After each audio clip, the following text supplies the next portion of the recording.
Hop. Cet appel est désormais enregistré. Merveilleux. Et c'est parti. Alors, je retourne ici. Et donc, est-ce que là, vous voyez bien tout en grand? Oui, ça va. Génial. Bon, donc j'y vais. Je vous laisse bien sûr la parole juste après Marie, Pascal, Laura et on aura Lucille qui va nous rejoindre en cours de route. Donc, cette quinzaine tinctoriale, elle est un petit peu particulière. C'est la 5e édition déjà. Donc, on a fait 4 éditions précédentes pour rassembler notamment les agriculteurs et les acteurs de la couleur végétale. Et on a à chaque quinzaine fait des thématiques. Donc, il y a eu sur l'ouverture au monde, il y a eu sur les fibres. Et là, on est sur les débouchés parce qu'on s'est rendu compte que nos agriculteurs ne trouvaient pas forcément des débouchés. Et inversement, les acteurs de la couleur végétale, peu importe le domaine d'application, ne trouvaient pas forcément d'agriculteurs au local. Donc, l'idée de cette quinzaine, c'est ça, c'est déjà de faire un état à un temps T de ce qu'est l'agriculture tinctoriale en France aujourd'hui. Donc, on a fait un questionnaire, il y a plus de 20 agriculteurs qui ont répondu. Du coup, on a une image plutôt claire et on a enlevé des hypothèses voilà, on a validé et invalidé des choses. Et maintenant qu'on sait ce qui se passe avec les agriculteurs, c'est répondre dans un premier temps aux gens déjà convaincus par la couleur végétale et qui ont besoin de couleur végétale dans leur activité et qui aujourd'hui soit l'achètent à l'étranger, soit ne savent pas qu'il y a des agriculteurs en France qui le font, etc. Donc, c'est vraiment l'objet de cette quinzaine. Et on va recevoir, donc là, on clôture la première semaine avec les fibres naturelles. Et la semaine prochaine, on aura la recherche, comment la recherche aide la couleur végétale à se développer, ce qu'on peut encore amplifier.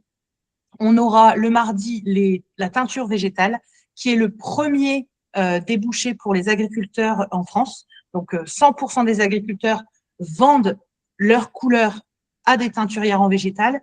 Et là, on aura Dominique Cardon, Sandrine Rosier qui vont nous parler de optimisation de bains, comment on travaille avec les couleurs végétales, mais en optimisant l'atelier, en étant à une production plus grande. Et on aura Alexandra qui nous parlera de son installation, parce qu'on a beaucoup de teinturières qui s'installent.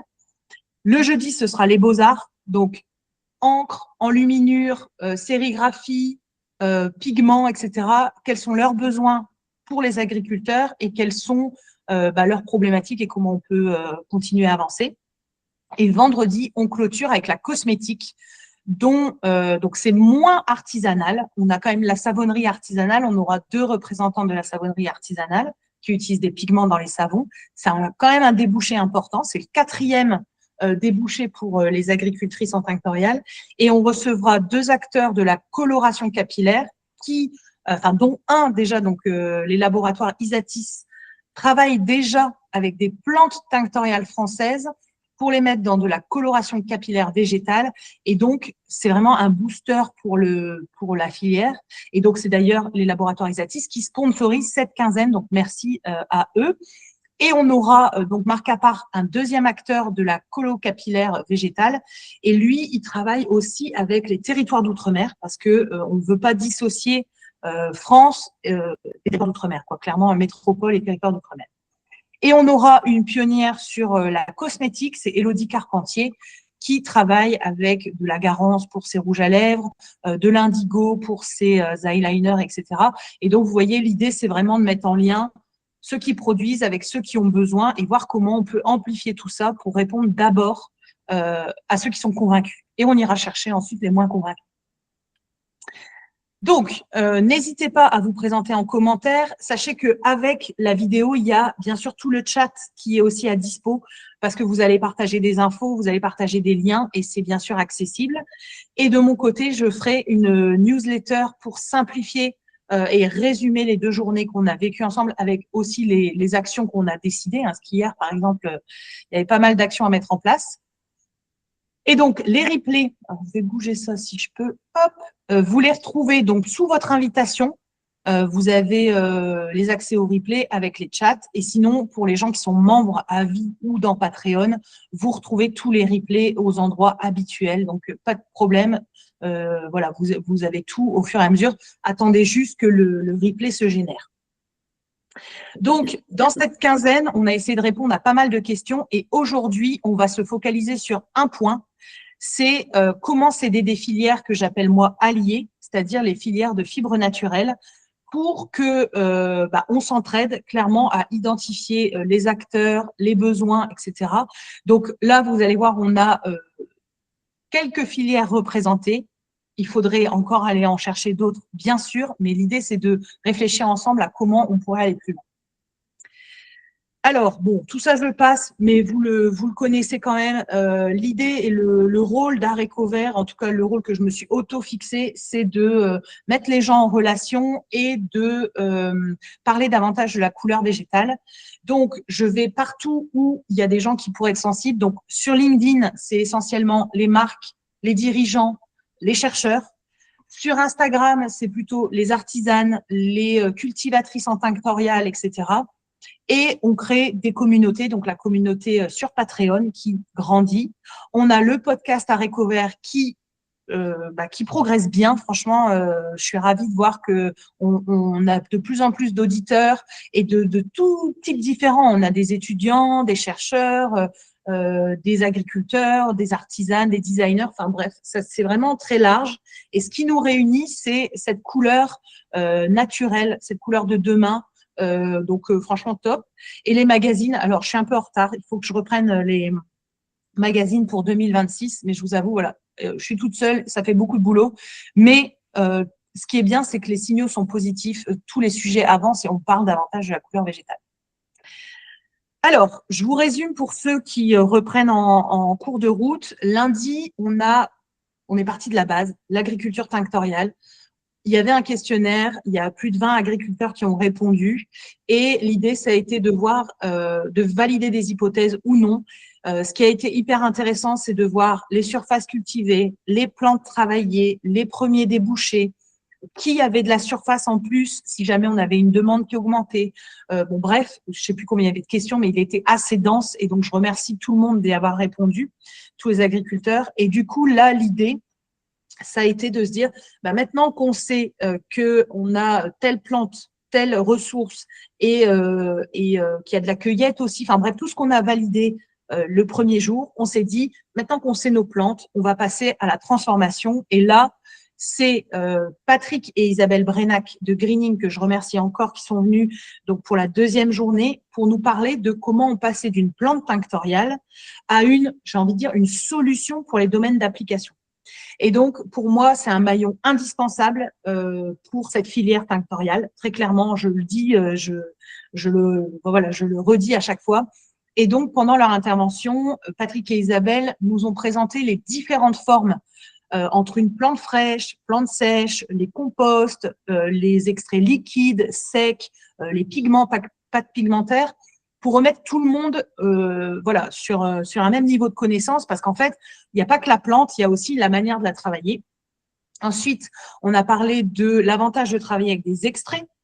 Et ensuite, Patrick nous a montré toutes les étapes et tout le boulot qu'il y avait pour passer d'une plante à un extrait. Et notamment dans les avantages des extraits, c'est cette fameuse reproductibilité des couleurs qui assure que, même si on travaille avec du vivant, c'est quand même plus facile à travailler donc avec les extraits. Et on a eu la chance d'avoir en exclusivité la présentation de leur atelier semi-industriel. Et donc, pareil, je vous invite à vous inscrire à leur newsletter parce qu'ils en ont parlé là, je l'ai reçu, je crois, hier ou aujourd'hui. Et donc, c'était hyper intéressant de voir qu'en fait, avec toutes les plantes de nos agris, on pouvait répondre à tous les domaines d'application. On a parlé ensuite, la troisième journée, d'un maillon indispensable à la filière, qui sont les centres de formation et les associations. Et donc, on a parlé des différents niveaux de formation, de l'initiation à la formation diplômante, des trous dans la raquette de ce qui manquait en termes de formation, notamment pour l'agriculture. Et on a aussi parlé du fait que les aides pour la formation, pour les acteurs de la couleur végétale, mais pour globalement toute la France, allaient se tarir. Donc, il était un peu le moment de saisir tout ça avec une proposition de créer peut-être un fonds pour que tout le monde puisse se former. Bon, ça, c'est encore à voir. Et donc, on recevait donc Thierry Thévenin de Vieilles Racines et Jeunes Pousses, qui est un centre de formation avec des formations plutôt niveau avancé. donc avec Dominique Cardon, Sandrine Rosier, Clément Gauthier, il y a eu Cécilia Aguirre, bon, j'ai plus tous les noms. Ensuite, on a eu Suzy Gallo qui représente le centre de formation Colore ton monde, donc qui nous a parlé pareil de ses intervenantes, Marie Longhi, Magali Bontou, Cécilia Aguirre, j'en oublie peut-être, désolée. Et on n'a pas pu avoir Lise Camoin de Couleur Garance, mais vous pouvez très bien aller regarder. C'est un très gros centre de formation également. Donc voilà, elle n'a pas pu être là, mais je parle aussi d'elle. Et on a reçu donc 2 associations. Là, on s'est focalisé encore une fois sur une région.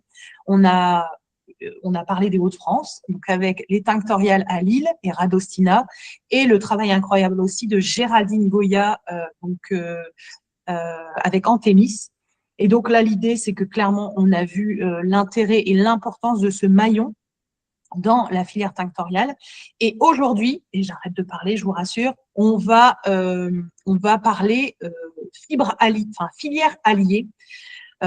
Pourquoi je vous dis ça? Parce qu'en fait, je me suis rendu compte, et vous avez été plein à le glisser, que ce soit dans les commentaires, sur Insta, dans les rencontres, etc., qu'en fait, pour les filières, c'était aussi très compliqué, et qu'en fait, de s'allier en se disant, une filière de fibres a peut-être besoin de la couleur, et la couleur végétale a besoin, c'est certain, des filières fibres. Comment on pourrait travailler ensemble? Qu'est-ce qu'on pourrait faire? Et donc, c'est l'objet de ce sujet aujourd'hui. Et on a avec nous donc Pascal Gontran du collectif Tricolore. On a Marie Foyer sur la soie, on va dire côté artisanal. On a Laura Chantebel de Fibre Bio, donc qui est en direct d'Inde. Merci Laura. Et on aura Lucille qui va nous rejoindre d'Origine Tissage pour parler aussi de ces étapes intermédiaires qu'il ne faut pas oublier. Donc j'arrête de parler et je laisse la parole à… Alors, est-ce que tout le monde est là? Oui, super, ça s'est rempli depuis. Donc, bonjour à tout le monde. Et donc, si vous le voulez bien, on va commencer par Laura de Fibre Bio. Donc, vous avez compris l'idée. L'idée, c'est vraiment qu'on réfléchisse ensemble à comment on peut mailler avec les fibres naturelles et autres supports de la couleur végétale et voir ce qui peut être mis en place et comment on peut mailler ensemble.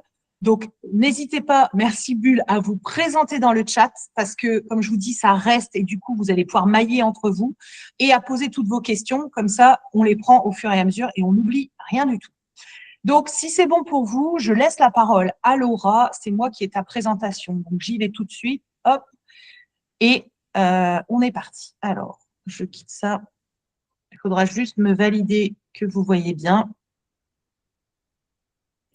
Tac, tac, tac. Écran entier. Autoriser. Et c'est ici. Est-ce que c'est bon?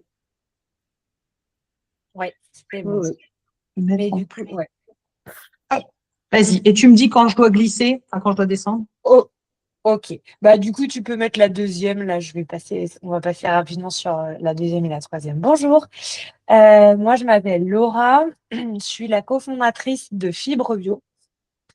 Je vais essayer de faire une rapide présentation pour vous expliquer un petit peu comment on a créé Fibre Bio avec mon mari et qu'est-ce qu'on fait aujourd'hui versus ce qu'on faisait au début parce que ça a quand même un impact.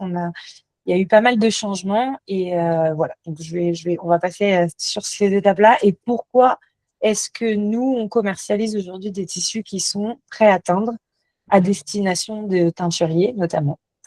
Et enfin, par rapport au sujet d'aujourd'hui, je vais évoquer quelques éléments sur lesquels je pense qu'il y a des possibilités de collaboration à faire entre les différentes filières. C'est bon, Pauline, on peut passer sur celle d'après. Merci. On a créé avec mon mari Fibre Bio en 2016. On est vraiment, je vis en Inde. Avant, on vivait en France quand on l'a créé. Mais on est vraiment sur un projet entre l'Inde et la France, pour le coup. Parce que du coup, on a commencé, moi j'avais découvert la teinture végétale en Inde. On a rencontré beaucoup de teinturiers indiens, mais aussi après, on est venu en France et on a rencontré beaucoup de teinturiers français.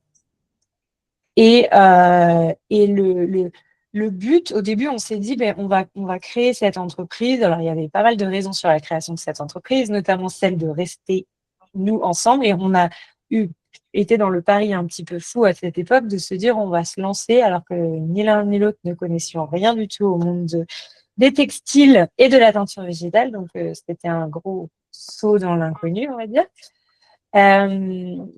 Et donc, au début, nous, on était vraiment partis sur le fait de commercialiser des textiles qui étaient teints en végétal. Et on l'a fait pendant plusieurs années. On a rencontré beaucoup, beaucoup de défis pendant ces années-là qui nous ont permis de maintenant avoir un peu une vision globale. On travaillait avec des teinturiers donc, qui faisaient des petites quantités. Donc, on était vraiment sur de l'artisanat pur, comme on a beaucoup, beaucoup de teinturiers et teinturières en France qui sont à cette échelle-là. Et on a travaillé aussi avec des ateliers qui pouvaient faire des plus grandes quantités. Ils avaient des machines de teinture, enfin, ils ont toujours des machines de teinture et une infrastructure qui permet un petit peu plus, on va dire, de teindre en quantité. Nos clients, c'était des marques qui se créaient. On a eu aussi des marques qui étaient déjà créées, qui voulaient développer des collections capsules. Et on a fait aussi des collections de textiles teints en végétal pour des merceries. Donc, on a vraiment essayé un petit peu différents acteurs, différents types de clients. Il y a eu des très, très beaux projets de fait.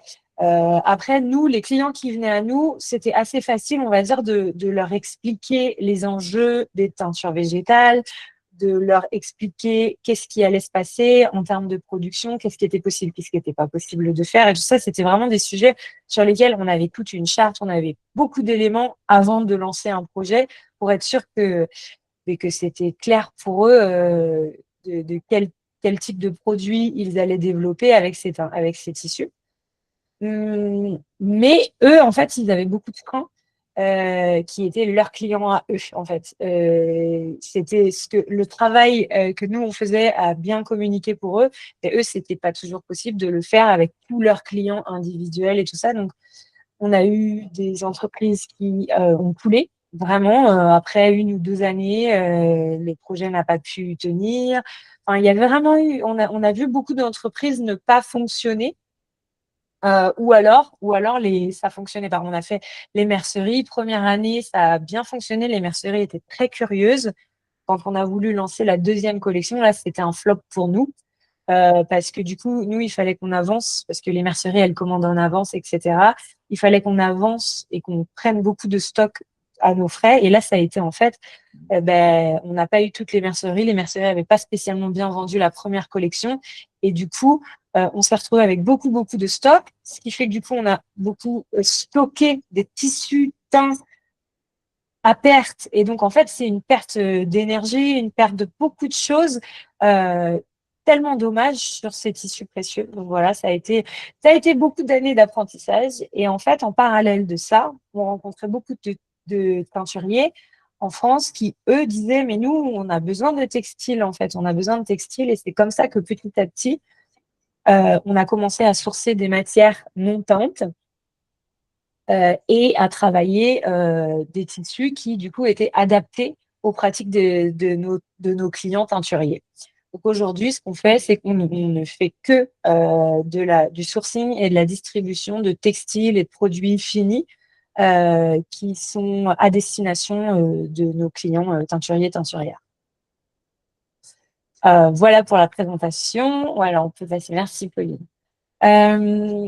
Donc, dans ce que je voulais revenir ici dans forcément l'importance des textiles en teinture végétale, parce qu'on parle beaucoup des plantes, on parle beaucoup du savoir-faire des teinturiers, mais les fibres, c'est aussi très important. Alors évidemment, je pense qu'on n'a pas besoin de répéter la différence entre fibres cellulosiques, fibres protéiniques, ici c'est assez clair, mais ça a un impact énorme sur les résultats qu'on peut obtenir, les couleurs, leur intensité.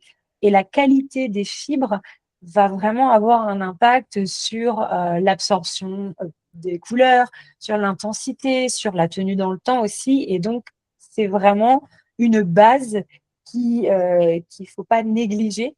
On s'en rend compte, nous, depuis des années. Et c'est pour ça qu'on travaille aussi beaucoup avec nos fournisseurs pour être sûr de de garder la même qualité d'une fois sur l'autre, en fait. C'est là où c'est très important parce qu'on va avoir des clientes qui vont passer des heures, une quantité de travail énorme pour faire leurs nuanciers, leurs recettes, etc. Et c'est vraiment hyper dommage, enfin, et même une perte de temps folle d'avoir un résultat qui n'est pas celui attendu juste parce que la base n'est pas la bonne ou plus la même que celle qui a été utilisée lors d'une dernière production, d'une ancienne production. Donc voilà, c'est vraiment le fruit d'un travail entre différents éléments et donc la plante, la fibre et le savoir-faire des teinturiers. Et du coup, nous, on a décidé d'être acteurs au niveau de la fibre. On peut passer à l'autre, merci. Je voulais revenir ici sur un sujet important aussi pour nous, en tout cas, parce que du coup, maintenant qu'on a décidé depuis plusieurs années d'être que sur des tissus non teints, c'est très spécifique. On fait des tissus prêts à teindre à destination de teinturiers. Donc, le but, c'est un peu d'expliquer pourquoi on fait ça. Alors, il y a les tissus écrus, les tissus prêts à teindre et les tissus teints. Donc, ça, c'est vraiment différentes étapes sur le textile. On a quelques tissus écrus qui sont des tissus artisanaux qui finalement fonctionnent quand même assez bien, mais de manière générale, nous, on travaille et avec des tissus artisanaux et avec des tissus industriels aussi. On n'est pas du tout que avec des produits artisanaux. Et sur un tissu industriel, si on travaille un tissu écru en teinture végétale, ça va vraiment être compliqué. C'est un tissu qui est brut, qui sort du métier à tisser, en l'occurrence, si on parle d'un tissu tissé. C'est un tissu qui n'a subi aucun traitement, mais du coup, qui va avoir pas mal de résidus d'huile, des possibilités de cire naturelle, des poussières, des saletés. Alors, c'est très beau quand même, mais en tout cas, les tissus industriels, moi j'adore les tissus artisanaux et crus, mais les tissus industriels, c'est pas du tout pratique à teindre. Et d'ailleurs, en fait, c'est pas du tout, dans l'industrie du textile, c'est pas un tissu qui est adapté pour être teint. Il faut qu'il passe par donc une étape qui est cruciale dans le textile, c'est l'étape du prêt à teindre. On n'en entend pas beaucoup parler parce qu'en fait, cette étape est réalisée tout le temps, mais dans le commerce, on achète des tissus qui sont déjà teints. Donc, l'étape du prêt à teindre, c'est le moment où les tissus vont être lavés, débarrassés de tous leurs résidus. Ça va vraiment permettre une meilleure absorption de l'eau et des couleurs. Et c'est une étape cruciale pour tout teinturier, et là qu'on parle du végétal ou du non végétal. Il y a plusieurs étapes. Normalement, il y a un peu plus d'étapes, mais là, je l'ai résumé un petit peu. Mais il va y avoir l'étape du désencollage, qui permet d'enlever toutes les cires, les résidus. C'est vraiment un lavage intensif du textile. Il va y avoir une étape de blanchiment aussi. Donc là, il y a pareil, soit c'est synthétique, c'est avec des produits synthétiques, soit on est plutôt avec, nous, nos cotons, par exemple, ils sont blanchis à l'eau oxygénée. Et la dernière étape, encore, la stabilisation, c'est pour rendre un tissu, on va dire, pour résumer, le but, c'est de rendre un tissu qui va prendre les couleurs de manière uniforme. Et c'est un tissu aussi on va maîtriser le rétrécissement des fibres. Donc, un tissu écru, ça peut perdre pas mal de centimètres, ça peut perdre un certain pourcentage du tissu. Donc, si on fait un produit fini avec un tissu écru, il faut vraiment avoir en tête que le tissu va bien rétrécir après la teinture. Normalement, l'étape de prêt à teindre, elle permet de maîtriser ce rétrécissement. Il va quand même y en avoir un peu. On peut encore avoir 3 à 5% de rétrécissement, mais c'est maîtrisé. Voilà. Et en fait, la dernière étape qui est la base de la majorité des tissus qu'on achète dans le commerce, c'est que le tissu, il est teint en plus. Donc là, il va être teint avec des teintures synthétiques. C'est comme ça qu'on obtient ce blanc optique, voilà. Mais en fait, c'est une étape qui n'est pas du tout nécessaire pour un teinturier. C'est une étape qui va prendre de l'énergie, qui va consommer de l'eau, qui utilise des produits synthétiques, qui en plus va nécessiter un décatissage important parce que du coup, on veut enlever les restes de résidus de ces teintures, etc. Donc, en fait, c'est vraiment une étape qui n'a aucune utilité pour un teinturier. Et donc, c'est pour ça que nous, on a décidé de ne travailler qu'avec des tissus qui soient prêts à teindre. Voilà. Ah oui, ça, c'est une question qui revient souvent. Un tissu prêt à teindre, c'est pas un tissu mordancé. Ça, c'est vraiment important de faire la différence. C'est un tissu, du coup, qui va recevoir mieux la teinture. Bien sûr, il faut quand même encore le tromper. Vous pouvez encore le relaver un petit peu. Le tissu peut être stocké pendant un certain temps. Il peut avoir des poussières, ce genre de choses. Oui, mais c'est un tissu qui n'a pas besoin d'un décatissage très important, on a déjà fait cette étape-là et il n'y a pas eu d'autre après derrière. Par contre, ça n'est pas mordancé, ça c'est sûr.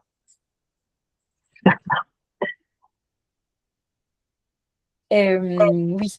Alors ça, c'est les étapes par lesquelles nous, on travaille parce que comme on est fournisseur, nous, on ne produit, enfin, on a un studio maintenant en Inde dans lequel on fabrique, on produit nos propres produits, on les coud. Mais par contre, on n'a pas d'usine de fabrication de textiles. On travaille avec vraiment différents acteurs en Inde à différents endroits. On travaille quand on est sur des tissus industriels avec des usines qui sont certifiées GOTS. Alors, en fait, je vais revenir sur les étapes, mais le but avec nos tissus, c'est de produire des qualités qui soient, enfin, des tissus de bonne qualité, naturels, et qui soient vraiment adaptés et pensés pour les teinturiers. Et du coup, on sélectionne nos fournisseurs de manière vraiment stricte. On va leur rendre visite pour vérifier que les conditions de travail soient des bonnes conditions pour tout le monde. On a vraiment un suivi avec eux. Pour beaucoup, ça fait pas mal d'années avec lesquelles on travaille avec eux. Et surtout, on teste nos matières. Ça, c'est vraiment important parce que voilà, maintenant, pour avoir fait pas mal d'années dans l'industrie du textile et en Inde, on double il y a un petit cumul.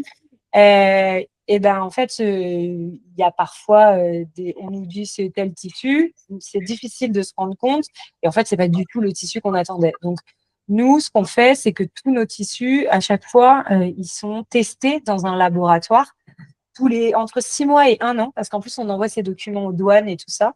Mais c'est important parce que des fois, on a des surprises. C'est-à-dire que vraiment, il faut vraiment qu'on s'assure que si nous, on vend un tissu 100% coton, il faut que ce soit du 100% coton.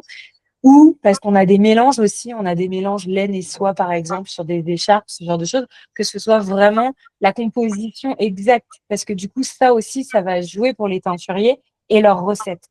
Donc voilà, donc ça fait partie d'une étape importante dans notre travail. Et bien sûr, on va tester en couleur végétale aussi. Donc moi, je fais pas mal de tests, mais je travaille aussi avec des teinturiers qui habitent là, enfin, autour de chez nous, avec qui on travaille, qui eux vont faire des tests. J'ai des clientes avec qui je fais des tests aussi pour vraiment assurer que ce soit des tissus qui soient adaptés.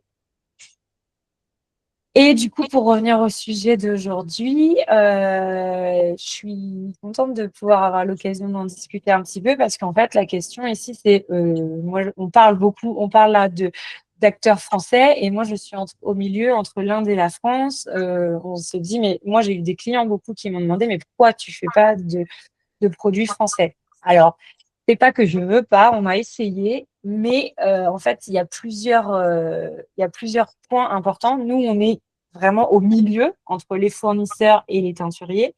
Et du coup, en fait, rapporter encore un prix, augmenter le prix d'un produit français, ça rend les produits pas abordables assez pour nos clients.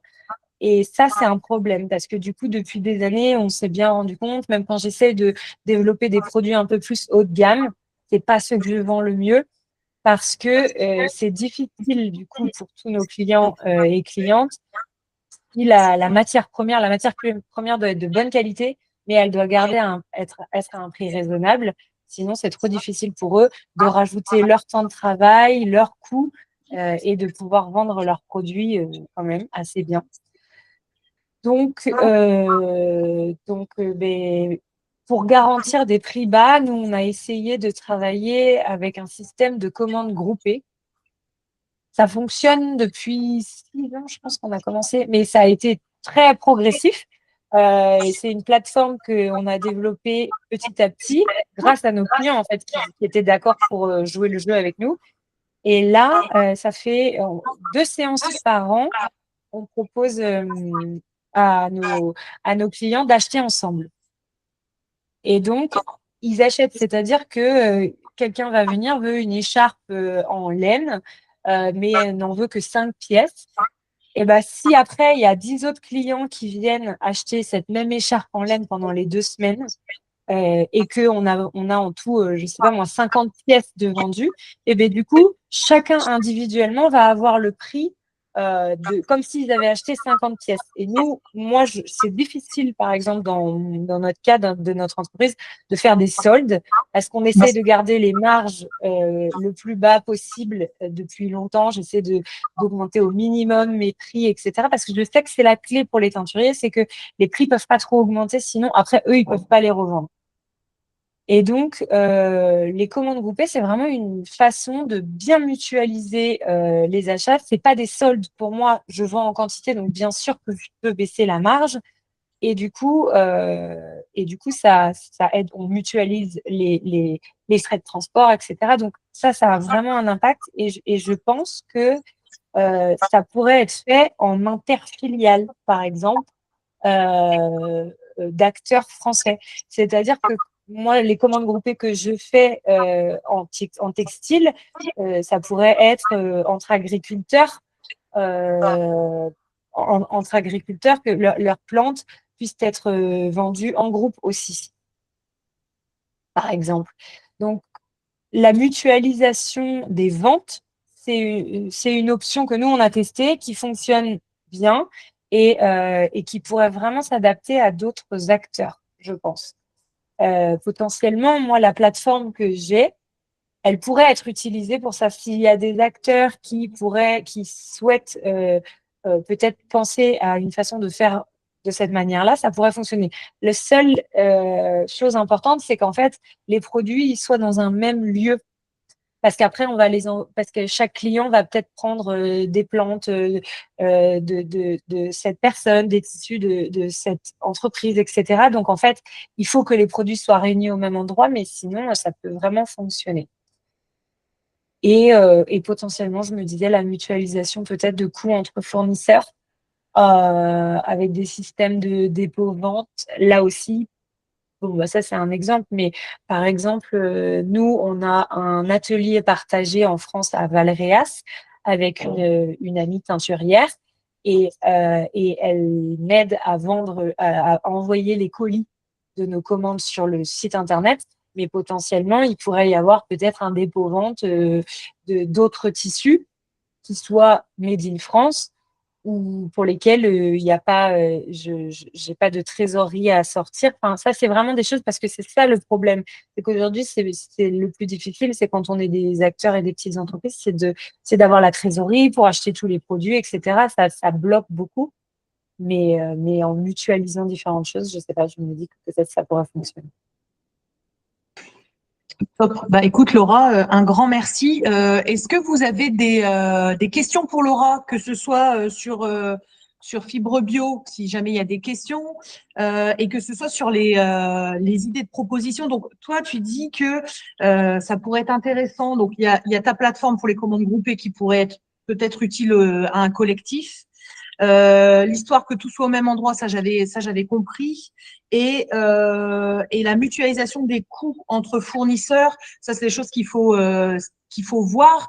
Moi, j'ai toujours la même question qui revient sur Fibre Bio, c'est est-ce qu'il existe un Fibre Bio en France? À chaque fois, tu me réponds. Ah, t'as pas ton micro, Laura. Ah oui, bah, en fait, ouais, c'est le problème, c'est que moi, à chaque fois que j'ai tenté des choses, je me suis rendu compte que moi, le prix, ça fonctionne plus après. Et du coup, je me dis, bah non, ça va pas. Il faut que là, pour le coup, si pour du Made in France, il faut que les teinturiers, ils arrivent à aller directement au producteur. parce que ça rajoute des coûts en fait qui n'ont pas, enfin du coup qui sont trop lourds après à porter.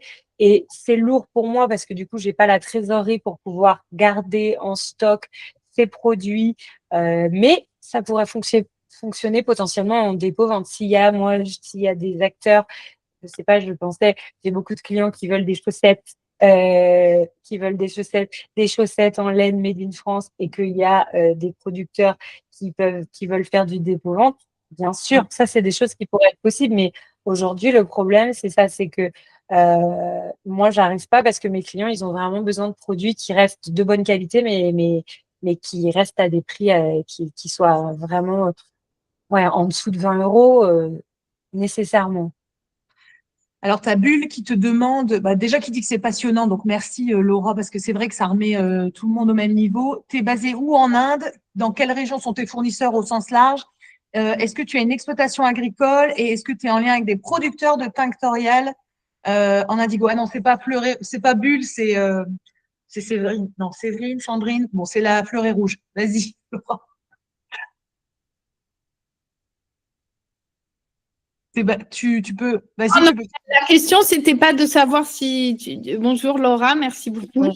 C'était pas de savoir si vous aviez une production agricole, c'était est-ce que vous suivez depuis la source de la production agricole des fibres ou c'est juste est-ce que les productions textiles, enfin je sais pas si c'est clair ma question, mais voilà.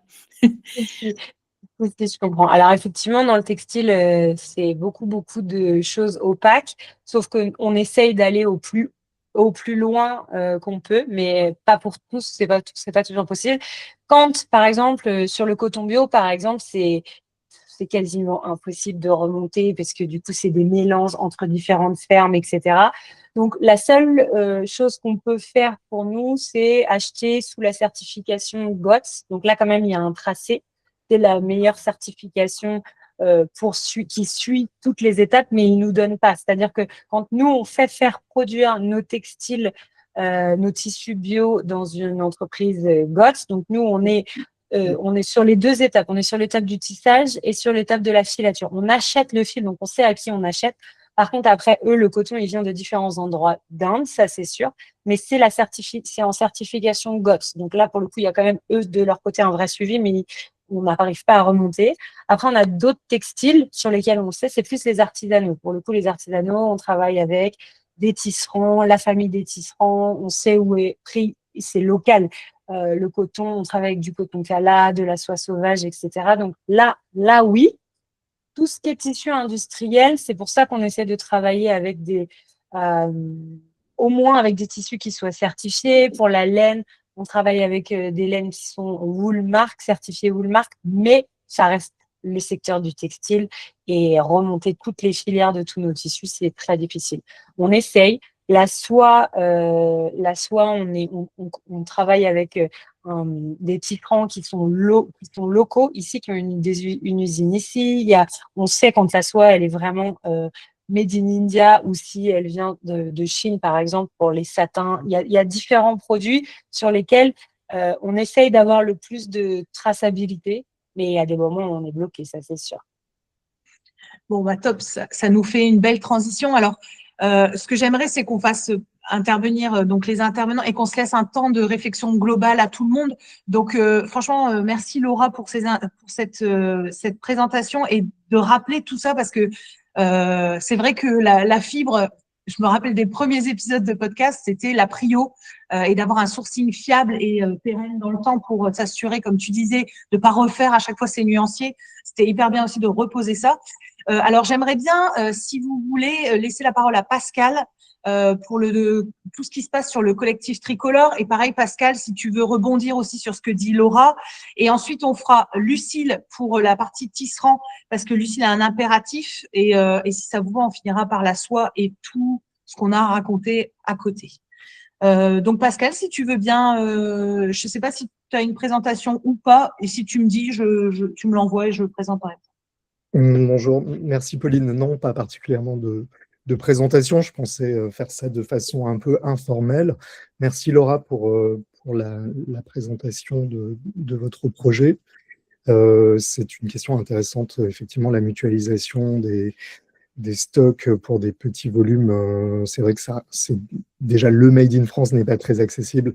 En ce qui me concerne, donc je suis délégué général d'une association qui s'appelle Collectif Tricolore. C'est un projet qui a débuté en 2018 et nous rassemblons les maillons de toute la filière amont-aval. Donc en amont, évidemment, les représentants des éleveurs, les fédérations professionnelles, les syndicats, des institutions publiques aussi, comme la Bergerie nationale, la Fédération nationale ovine, la coopération agricole, ce qui permet d'être en prise directe en fait, avec l'ensemble des acteurs. Nous avons plus de 25 000 éleveurs en France qui élèvent des moutons et qui, par conséquent, doivent les tondre une fois par an. Je rappelle, je ne sais pas si tout le monde ici autour de l'écran est familier de la problématique, mais nous avons donc en France et en Europe de manière plus large un élevage ovin qui est dédié à la production agroalimentaire, puisque depuis le 19e siècle, en fait, on a créé un second, on a dédoublé le cheptel pour aller développer dans l'hémisphère sud en particulier des races spécifiques à la production de laine. Et cela a mené petit à petit vers les dernières décennies à un manque de valeur, en fait, de valorisation pour nos éleveurs. Patrick, tu as une question ? C'est peut-être une erreur. Tu sais, si tu lèves la main devant l'écran, ça met lever la main. Est-ce que Patrick, tu avais quelque chose à nous dire? Non. Ah, ok, je coupe votre micro. Zut. Ouais, ils sont, à mon avis, c'était une erreur. Vas-y, Pascal. Ok, donc comme je disais, depuis le 19e siècle, on a dédoublé le cheptel avec donc un nouveau type d'élevage qui s'est développé dans l'hémisphère sud. Tout à l'heure, Woolmark était cité. Donc Woolmark, ça n'est pas une certification du tout, c'est une marque qui représente et fait du lobby pour les éleveurs de mérinos australiens en Australie. Voilà. Donc attention, ne pas confondre certification. Les certifications dans la laine, c'est par exemple RWS, Responsible Wool. Et donc là, vous auriez une certitude, par exemple, que le museling n'est pas pratiqué. Si vous utilisez juste Woolmark, en fait, le museling est pratiqué en Australie, donc ça ne veut rien dire. Vous avez peut-être de la laine dans vos produits qui donc résulte de troupeaux sur lesquels on applique le museling. Voilà, c'est une petite parenthèse par rapport à ça. Nous, en France et en Europe, on n'a pas de museling, par exemple. Nos éleveurs suivent des cahiers des charges qui sont quand même à un niveau européen, donc à la fois d'un point de vue social, d'un point de vue environnemental et bientraitance animale. Les éleveurs sont, entre guillemets, surveillés. Il y a des contrôles en ferme, puisque tous les éleveurs sont soumis aux aides de la PAC, la politique agricole commune, et que ces aides sont conditionnées avec l'application de cahiers des charges assez stricts en la matière. En plus de ça, beaucoup de nos éleveurs répondent également à d'autres cahiers des charges qui sont encore plus stricts, notamment pour, par exemple, quand ils produisent de la viande label rouge, ou bien des produits comme le lait à Roquefort, pour le fromage de Roquefort, où là, on a des AOP ou des labels qui imposent aussi un certain nombre de bonnes pratiques. Ces pratiques, en fait, ne sont pas aujourd'hui utilisées pour promouvoir le produit laine, qui est plutôt considéré comme une sorte de sous-produit. Je ne vais pas utiliser le terme de déchet, mais presque, dans le sens où aujourd'hui, à peu près 40% de nos éleveurs n'ont pas de collecte de leur laine.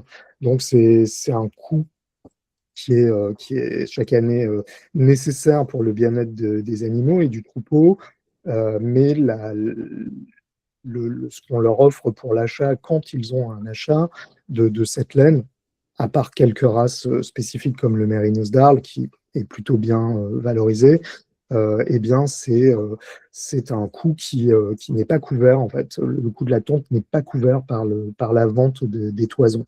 Donc, c'est un peu autour de ce constat-là qu'on a constitué le collectif Tricolore, en se disant que si on voulait trouver une solution, il fallait générer des liens entre cet amont, ces éleveurs, les structures qui les représentent et la suite de la chaîne. Donc, nous rassemblons également tous les maillons de la transformation. À la fois, c'est des transformations qui sont assez longues pour la laine, contrairement à d'autres transformations autour du coton, par exemple, qui sont moins coûteuses parce que, notamment, il y a une étape qui est cruciale dans la laine, c'est le lavage. C'est une étape qui consomme beaucoup d'eau, beaucoup d'énergie, puisqu'il faut chauffer cette eau, il faut retraiter l'eau par la suite. Donc, c'est vrai que c'est des éléments qui ont un poids sur le coût de la laine, qui est généralement à peu près 8 fois plus élevé que le coût du coton.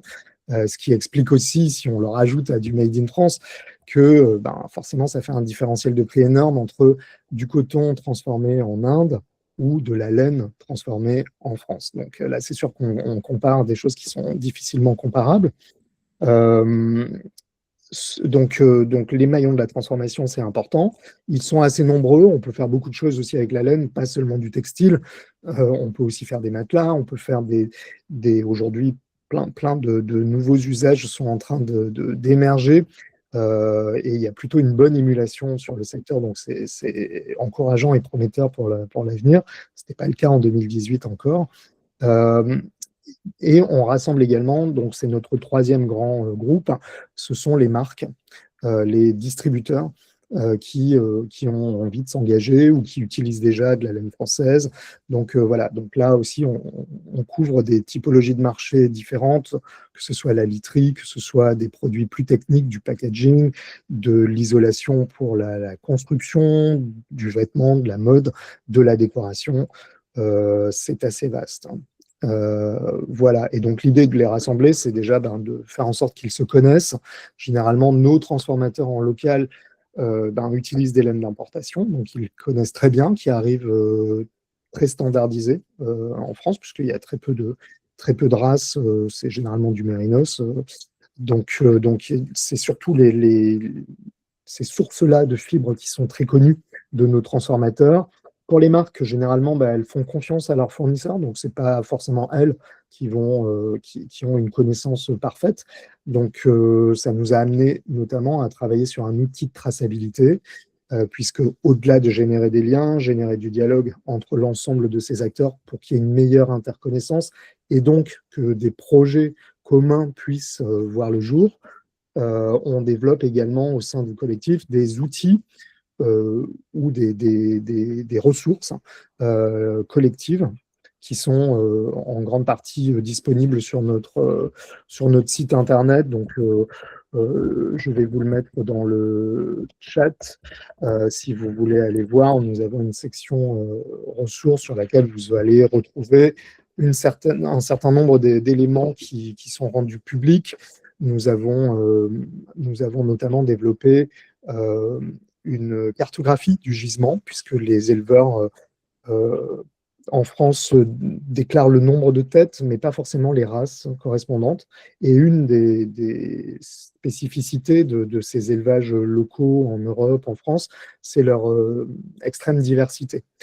C'est très hétérogène, on a beaucoup de races différentes, il y a 59 races officielles en France, mais les éleveurs peuvent également faire des croisements en fait entre des races, des brebis d'une race et des béliers d'une autre. Donc ça génère des typologies de laine encore plus variables, en sachant que évidemment c'est une matière naturelle, donc elle est difficilement standardisable et encore moins si on dispatche l'élevage sur autant d'éleveurs, puisque une même race élevée à deux endroits différents ou avec des conduites d'élevage un peu différentes, va aussi donner des fibres un peu diverses. Donc c'est très complexe. Ce qui rend complexe en fait la valorisation de nos laines en local, c'est notamment leur hétérogénéité. La complexité aussi des collectes et le coût de la collecte qui va rajouter le fait d'aller chercher des petits lots. Donc, pour que vous ayez une idée, En moyenne en France, un éleveur va élever entre 150 et 250 têtes. Ça veut dire qu'il va, en fonction des races qu'il a encore, ont des masses de toison qui peuvent diverger, mais on peut comptabiliser à peu près 2 kilos en moyenne par animal. Donc cela, c'est vraiment complexe, hein, en fait, d'aller chercher des toisons, des masses de toison donc, qui avoisinent les 300 à 500 kilos maximum par ferme. Donc imaginez-vous prendre un camion et aller ramasser dans chaque ferme.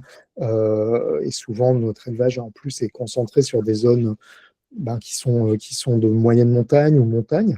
Et donc ça génère aussi des parcours qui sont encore plus tortueux d'une ferme à l'autre. Donc voilà pour le cadre général. La cartographie, du coup, était importante parce qu'elle nous permet de savoir que nous avons à peu près 10 000 tonnes de toison qui sont tondues chaque année, avec des typologies qui avaient été définies par l'INRAE, des typologies de fibres. Et donc, on s'est conformé à ces typologies déjà existantes, développées par l'INRAE. Nous avons accompagné également la Bergerie nationale dans le développement d'un inventaire phénotypique, parce que, encore une fois, c'est une matière vivante, ce sont des races qui évoluent, et donc les fibres elles-mêmes ont également tendance à évoluer dans le temps. Certaines races qui avaient beaucoup de laine il y a 20 ou 30 ans en ont moins aujourd'hui, ou alors elles n'ont pas les mêmes, elle est plus courte, par exemple. Voilà. Donc c'était important aussi de refaire un inventaire phénotypique pour bien comprendre l'évolution des fibres sur nos races. La traçabilité est très importante dans ce cadre-là, en particulier parce que, elle va permettre de pouvoir générer des lots plus homogènes en rassemblant. Si on connaît l'origine de chaque lot, si on a quelques données clés sur les élevages d'où elle provient, on va pouvoir plus facilement mettre ensemble des lots similaires, donc faire du classement et augmenter des volumes pour passer de 300 ou 500 kilos à plusieurs tonnes. Un modèle intéressant, c'est British Wool en Grande-Bretagne, qui valorise l'intégralité du produit de la tonte annuelle sur le territoire anglais, britannique. Et donc, eux, par exemple, génèrent des lots de 10 tonnes chaque fois, à partir de plein de fermes qui sont rassemblées, triées, classées, de façon à ce qu'on soit certain d'avoir une meilleure homogénéité, même si, encore une fois, ils ont une soixantaine de races eux aussi, donc on n'est pas dans une situation très différente de la nôtre, donc ça prouve que c'est faisable. Eux, ils ont commencé en 1951, c'est peut-être ce qui diverge par rapport à nous. Voilà pour ça. Donc, l'outil de traçabilité, il est gratuit en fait pour toute la filière. Il a été cofinancé par le ministère de l'Agriculture, par France Agrimaire.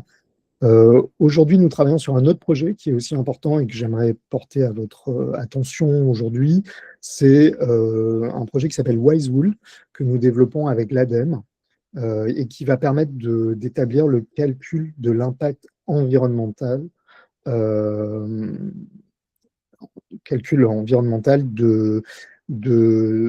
des laines françaises. Parce qu'aujourd'hui, dans les bases de données, quand une marque veut calculer l'impact des produits qu'elle met sur le marché, elle va s'appuyer sur des bases de données internationales qui sont avec des données reconnues. Il se trouve que pour la laine, on s'est rendu compte que les seules données disponibles dans ces bases de données mondiales étaient justement fournies par Woolmark, dont on parlait tout à l'heure. Et donc calculées sur un type d'élevage qui n'est absolument pas comparable à nos élevages européens. C'est un élevage qui est d'abord dédié à la production lainière, ce qui veut dire qu'on associe quasiment la quasi-intégralité de l'impact du mouton à ce seul produit qui est la laine. Nous, en France, les impacts de notre élevage, ils sont déjà associés aux produits principaux, qui sont la viande ou le lait, selon les conduites, et cela ne laisse qu'une qu'une faible allocation qui va être donc rattachée au produit laine. Et donc ça change complètement tout, parce qu'aujourd'hui, si vous regardez un petit peu dans les bases de données, en fait, la laine est considérée comme la fibre la plus polluante, la plus impactante. Pourquoi? Parce que elle est issue d'un élevage de ruminants, donc qui, par définition, va émettre énormément de méthane, d'azote. Et donc, ça, c'est considéré comme des sources qui sont négatives. Et par ailleurs, ils vont aussi utiliser beaucoup de terrain, d'espace. Et donc, ça aussi, c'est un facteur qui est considéré comme négatif. Donc, en cumulant ces deux facteurs-là, émissions carbone, émissions méthane et usage des sols, et on se retrouve avec une fibre pourtant naturelle, biodégradable, renouvelable, qui pour autant est considérée comme étant plus impactante que du polyester, du polyamide et des tas de fibres qui relarguent des microfibres qui vont mettre plusieurs milliers d'années avant de se biodégrader. Donc ça c'était un point important que de faire figurer dans les bases de données mondiales, françaises en particulier, mais européennes et mondiales, comme la base empreinte par exemple, ou Ecobalise, de faire figurer une donnée sur la laine française. Et donc ça, d'ici la fin de l'année, on travaille avec un cabinet qui s'appelle Label Empreinte et qui va permettre de mettre en avant un meilleur impact. On est sur à peu près 80% d'impact en moins. Donc c'est pas, on ne gagne pas 3%, on gagne vraiment 80%, ce qui va devenir, on l'espère, un axe majeur de distinction pour les laines locales. Nous sommes également engagés au niveau européen, dans un groupe de travail avec la politique agricole commune, de façon à pouvoir, encore une fois, faire levier en force, on va dire, parce que ce qui est compliqué, c'est que, et là je vois passer dans le chat beaucoup d'exemples de transformation en local, mais malheureusement, on est sur des micro-réalités qui vont avoir du mal en fait à faire changer la réalité des choses. Donc aujourd'hui, retenez que encore 60%, 63% sur les 8 dernières années de la laine tondue en France a été exportée vers la Chine, achetée à perte auprès des éleveurs, en tout cas à perte, moins cher que ce que coûte la tonte, beaucoup moins cher que ce que coûte la tonte, et qu'on peine à calculer quelle est la part qui est valorisée en local, justement parce que beaucoup de ces initiatives sont éparpillées sur le territoire et il n'y a pas vraiment un observatoire économique qui rassemble les résultats. Donc les seuls résultats fiables dont dispose le ministère de l'Agriculture, ce sont les douanes, puisque là, on calcule vraiment ce qui rentre, ce qui sort. Donc on connaît ce qu'on importe, ce qu'on exporte, pardon, et une enquête est en cours. Pareil, mené par les chambres d'agriculture et le ministère de l'Agriculture, pour avoir cette année un calcul précis de ce qui reste dans les fermes. Et donc, on devrait avoir des données un peu plus fiables et un peu plus précises dans les mois qui viennent, là encore, pour pouvoir mieux comprendre où on en est, quelle est la part réellement valorisée sur le territoire, quelle est la part qui est détruite par les éleveurs parce qu'ils n'ont pas le choix, et la part exportée, celle-là, on la connaît. Donc, on aura une meilleure visibilité sur le reste, donc à peu près 40% pour lesquels on a du mal à savoir si c'est détruit ou valorisé. Et voilà. Je vais peut-être faire beaucoup plus long, et je veux bien prendre des questions si vous en avez. Juste, Pascal, merci déjà de nous montrer les difficultés de la filière, mais aussi tout le travail accompli Tu vois, alors pas à la même échelle que toi, mais c'est ce qu'on essaye de faire avec le collectif, de mettre les gens en lien, etc. Donc, il y a des choses qui me parlent. Bon, bien sûr, tu es à un niveau beaucoup plus avancé, tu parles de nombres beaucoup plus importants, beaucoup plus d'acteurs, etc. Déjà, super, ça donne des idées aussi. Moi, ce que je voulais savoir, c'est, on a des agriculteurs qui ont des plantes tinctoriales, on a des éleveurs de fibres animales, on va dire, et on a des producteurs de fibres végétales qui vont écouter les replays ou qui sont là. Qu'est-ce qu'on peut attendre sur la filière laine? Est-ce que tu vois une opportunité aux colorants végétaux? Est-ce qu'il y a un moyen de se rapprocher d'une manière ou d'une autre? Et en gros, selon toi, qu'est-ce qu'on pourrait faire pour que la filière laine donc pas artisanal, de ce que je comprends, pas les démarches, mais plus globales que toi tu portes, celles qui sont plus artisanales et la couleur végétale, comment on peut faire pour que on arrive à travailler ensemble, à faire quelque chose? Alors, c'est vrai que j'aurais dû commencer par là, ou en tout cas au moins l'intégrer. Désolé, pardon de cet oubli. Mais effectivement, on est là tous réunis autour de cette question de la couleur. Alors, la laine, elle est intéressante en France parce que dans cette diversité de races, on a aussi des couleurs, des coloris naturels. Là, je porte un pull, par exemple, qui est en mérinos d'Arles et qui n'a pas été teint puisque c'est juste un mélange entre des toisons écrues et des toisons plus foncées qui donne ce chiné naturel. Donc là, ça vous arrange pas trop parce qu'on n'est pas obligé de passer par l'étape de la teinture. Mais ce qui est quand même très intéressant avec la laine, c'est qu'elle prend extrêmement bien la couleur. Et ça, je cite des spécialistes avec lesquels nous, on a beaucoup de proximité depuis vraiment plusieurs années. Certains sont là autour de la table, notamment Greening, Patrick et Isabelle. Mais je pense aussi à Dominique Cardon et Sandrine Rosier. Et donc, nous avons débuté en septembre un programme sur la région Occitanie, en particulier autour du rayon Roquefort, où on trouve à la fois une très forte culture liée en fait à l'élevage. C'est le plus grand élevage d'Europe, de même race au même endroit. C'est 1 150 000 brebis qui sont élevées pour la production de lait de Roquefort.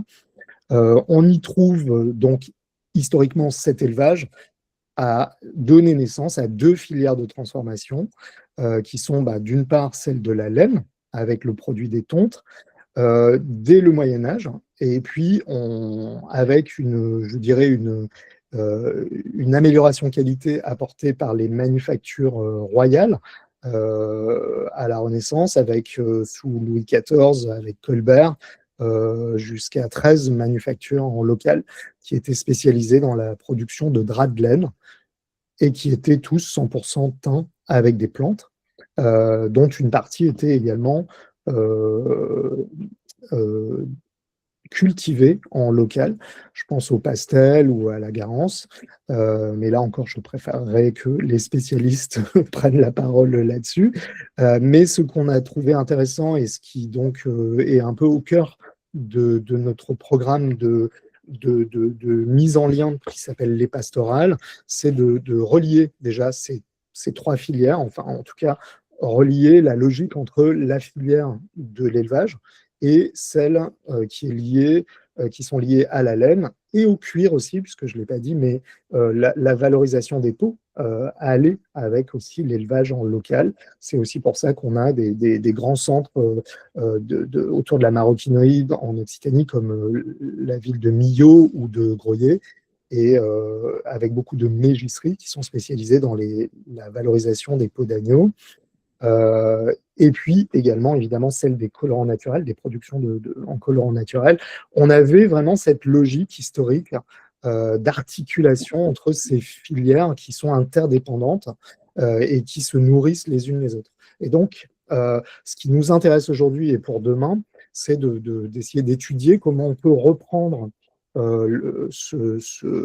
en particulier sur ce territoire, mais de manière plus vaste évidemment, comment on peut reprendre la recherche les tâtonnements, les tests qui avaient été mis en place, jusqu'avant l'invention des colorants de synthèse, avec notamment des maîtres teinturiers comme Antoine Janot ou Paul Goutte, sur lesquels Dominique Cardon a réussi à trouver énormément d'éléments, de recettes, de choses qui permettent aujourd'hui de se reprojeter et qui permettent à des acteurs contemporains de prendre le travail de recherche là où il s'est arrêté.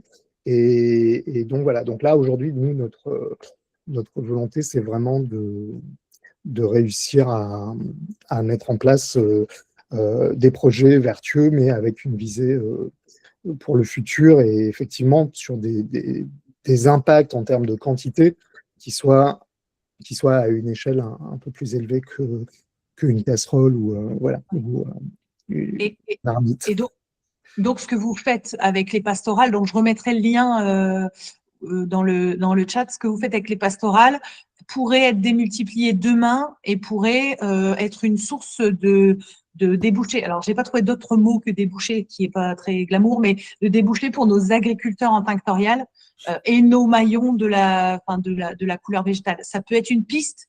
Et est-ce que là, aujourd'hui, tu as des produits qui sortent, qui sont issus de couleurs issues des champs français, sur des fibres françaises et des choses qui sortent? Ou est-ce que c'est ce travail-là que vous êtes en train de construire? Et après, je laisserai la parole à Lucille parce qu'elle a un impératif. Eh ben, oui, aujourd'hui, il y a des choses qui ont été faites par le petit groupe dont je parlais, notamment avec Tissage d'Autan, avec le fait d'avoir reproduit les londrins, les fameux londrins seconds qui étaient produits donc en Occitanie sous Colbert. Et ils ont fait, à ma connaissance, deux productions en peinture, en 100% teinture naturelle, en reprenant des recettes et des produits de l'époque, donc en réadaptant pour avoir les mêmes teintes que ce qu'on a retrouvé dans des archives il y a 250 ans, quoi. Donc oui, il y a des choses qui sont développées. Et voilà, et donc j'espère que ça convergera effectivement vers un peu plus. Il y a des collections qui sortent aujourd'hui chez certains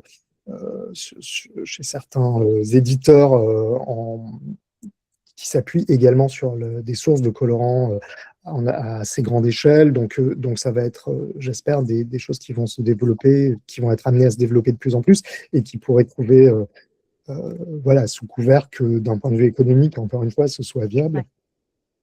Qui pourraient trouver des marchés supplémentaires pour les agriculteurs, cueilleurs, cultivateurs en colorant naturel. Voilà.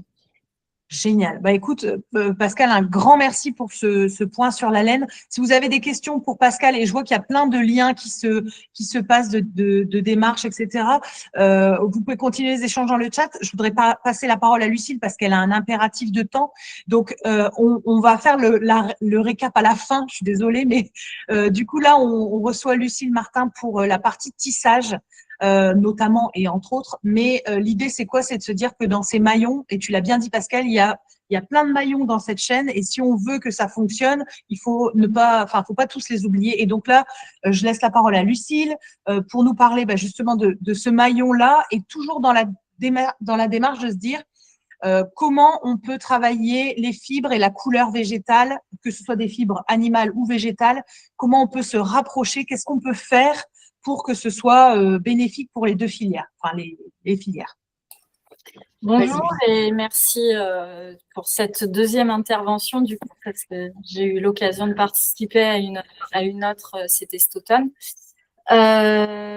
Du coup, donc l'atelier Origine Tissage, donc ça a été un parcours personnel. J'ai commencé justement à l'ENAMAC, on en parlait un petit peu dans le chat.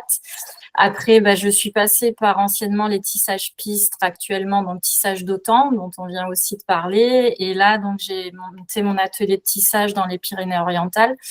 Depuis le début, de toute manière, c'est une reconversion qui s'oriente uniquement vers les fibres naturelles. Donc, c'était vraiment à la base de proposer un tissu vegan. C'était un peu dans cette idée au tout début, donc d'aller travailler le chanvre, le coton, le lin, etc. Et j'ai eu l'occasion justement à l'ENAMAC de découvrir une petite formation sur la teinture végétale. Donc, j'ai fait par curiosité complète en complément de la formation de tissage cette découverte de la teinture végétale et je trouvais ça vraiment fabuleux. Mais je me suis dit, oh là là, il y a beaucoup trop de chimie pour moi. Donc, je vais laisser ça aux gens qui sont passionnés. Moi, ce que je vais essayer de faire, c'est de proposer un tissu, vu que j'ai une passion de tissage, donc de proposer un tissu que ces personnes-là pourront transformer derrière parce que vous avez quand même le côté ultra magique de faire ressortir des choses en couleur. Alors que quand on travaille avec les matières naturelles, on arrive à jouer avec la couleur très fortement dans les gammes de teintes naturelles, donc des écrus au marron. Donc, on a toute la palette naturelle, que ça soit du lin, du chanvre, jusqu'aux brebis, qui peuvent être très, très foncées. On parlera évidemment jamais de noir. Un peu comme vous, finalement, en teinture, c'est compliqué d'approcher le noir intégral. Donc, dans la nature, c'est la même chose. Donc, voilà, le projet s'est construit comme ça. Donc, maintenant, je suis artisan métier d'art aussi pour la partie tissage à bras, mais c'est une activité que j'ai dû laisser de côté pour monter cet atelier de tissage mécanique ou justement un peu pour faire écho à ce que disait Laura, Fibre Bio, où l'idée justement de partager les machines, de partager les compétences techniques est essentielle pour moi dans une logique de prix, évidemment. Donc, vu qu'on a commencé à parler un peu prix, après, je voulais faire aussi un petit topo parce que c'est vachement intéressant quand même qu'il y ait du concret. Mais du coup, voilà, je propose de partager des tissages à plusieurs. Donc, c'est vrai qu'en général, j'ai beaucoup de teinturiers végétaux que ça intéresse parce que moi, je vais monter, on va dire, un tissage de 200 mètres pour sortir des prix au mètre pour 200 mètres, mais chaque teinturier végétaux va repartir en gros avec 10 mètres. C'est compliqué pour moi de tisser en dessous de 10 mètres sur ma machine mécanique. On va avoir, on va dire, trop de pertes et c'est vraiment pas facile. Donc, du coup, il y a un peu ce système-là avec plus ou moins de réussite. J'avoue que le dernier, vu que dans ma logique, on va dire, de bilan carbone, de RSE, j'essaye de récupérer des fils destinés à l'enfouissement, à être brûlés dans des vieilles filatures, etc. Donc, moi, je récupère des fils qui sont pur coton, pur lin, pur chanvre, pur soie. Ça m'est aussi arrivé de récupérer des lots de soie. Je les rachète, je les rebobine, je les reconditionne et après je les tisse. Mais des fois, un peu là comme sur le dernier tissage collectif où justement ce tissage me permet à moi aussi d'écouler ces matières un petit peu complexes, ça fait 30 ans en gros qu'elles pourrissent et qu'elles sont dans des flaques d'eau à même la terre. Donc, elles sont quand même abîmées. Du coup, des fois, le tissage collectif, c'est un peu la variable d'ajustement dans mon système de tissage. Après, je fais évidemment des tissus à la commande pour des gens qui ont soit du fil, comme les éleveurs dont Pascal Gautran vient de parler, des éleveurs qui vont transformer leur laine, qui vont aller jusqu'au bout du process, jusqu'au fil. Et moi, je vais intervenir pour le tissage et leur livrer le tissu que eux derrière vont transformer en habillement, en déco, en rideau, en teinture, parce qu'il y a aussi énormément d'éleveuses, et on le voit dans le chat, d'éleveuses qui font de la teinture végétale sur fibre animale. Donc ça, c'est ce qu'on appelle vraiment le tissage à façon. Je suis façonnier tisserand. Après, j'ai aussi ma collection que je n'ai pas le temps, hélas, de trop développer, où là, je propose des métisses coton-lin, coton-chanvre, des 100% lin qui devraient arriver au printemps, et après, des tissus de laine, donc des 100% laine écrue, avec des filatures partenaires, avec un négociant en laine qui travaille dans le Tarn aussi, qui va faire ce travail de récolte, d'envoyer en filature. Alors, la filature, des fois, il va un peu en Italie, des fois, il arrive à rester en France. Donc, moi, j'essaye toujours d'avoir les lots qui sont sur du 100% français, évidemment.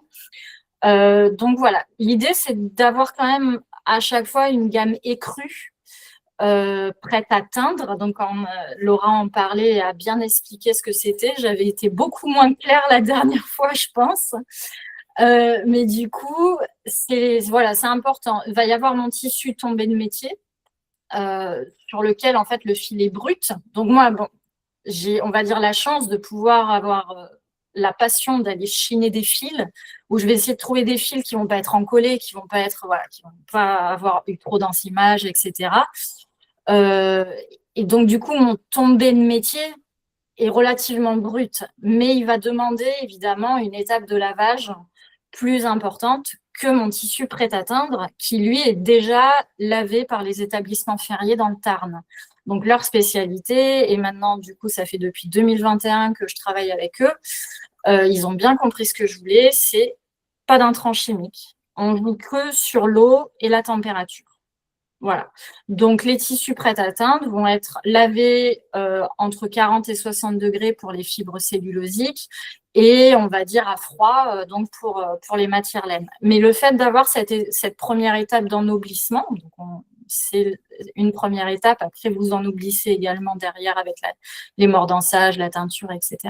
Mais cette première étape permet quand même à vous d'avoir le premier, dans ce qu'expliquait Laura, le premier rentrage de tissu, fixation, sur lequel, évidemment, derrière, vous, quand vous allez travailler vos fibres dans vos bains, ça va réduire encore un petit peu.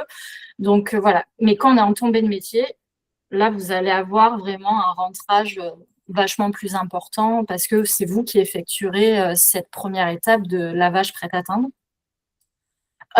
Donc, voilà. Après, oui, rapidement, donc pour les tarifs, c'est vrai que moi, donc, je tisse en 1,80 m de l'aise. Donc, il faut être conscient. Moi, on ne parle pas, et je pense que, enfin, dans l'industrie en général, on ne parle jamais en mètres carrés. C'est vraiment le vendeur de tissu qui va vous parler au mètre carré.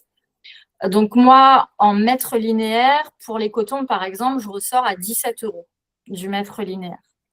Donc, on est sur des cotons qui ne sont pas labellisés, car souvent, les cotons que j'arrive à tisser sont des cotons que je récupère.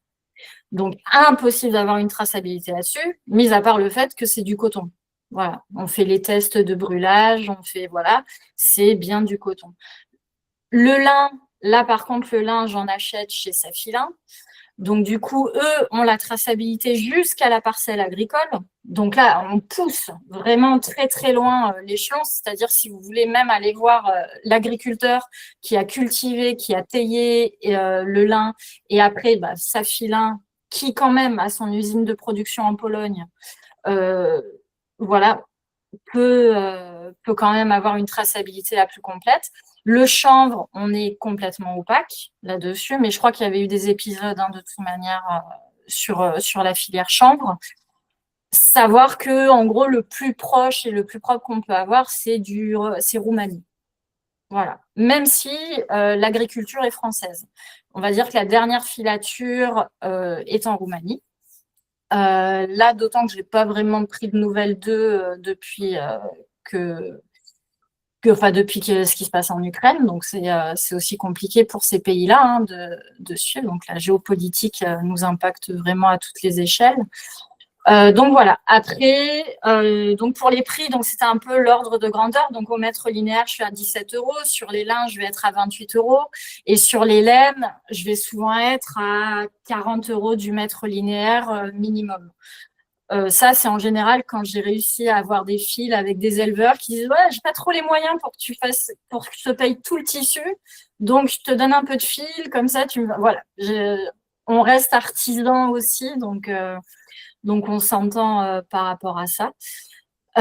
Donc voilà, après, je ne sais pas si vous avez des questions, je suis prête à répondre. Merci Lucille. Moi j'avais des questions. C'est est-ce que par rapport au prix, j'en ai aucune idée. Donc Laura de Fibre Bio, si tu veux donner à dire si les autres prix. Franchement, je ne peux absolument pas rebondir là-dessus. Par contre, moi ma question, Lucille, c'est de savoir est-ce que pour toi il y a, donc on a vu avec Pascal, j'ai vraiment l'impression que le collectif tricolore c'est plus pour les plus grosses structures laine, j'ai l'impression, et la réponse pour les plus petits artisans, comme tu disais Pascal, les petites démarches, il n'y a pas forcément de réponse. Est-ce que toi, Lucille, tu peux être une réponse pour eux?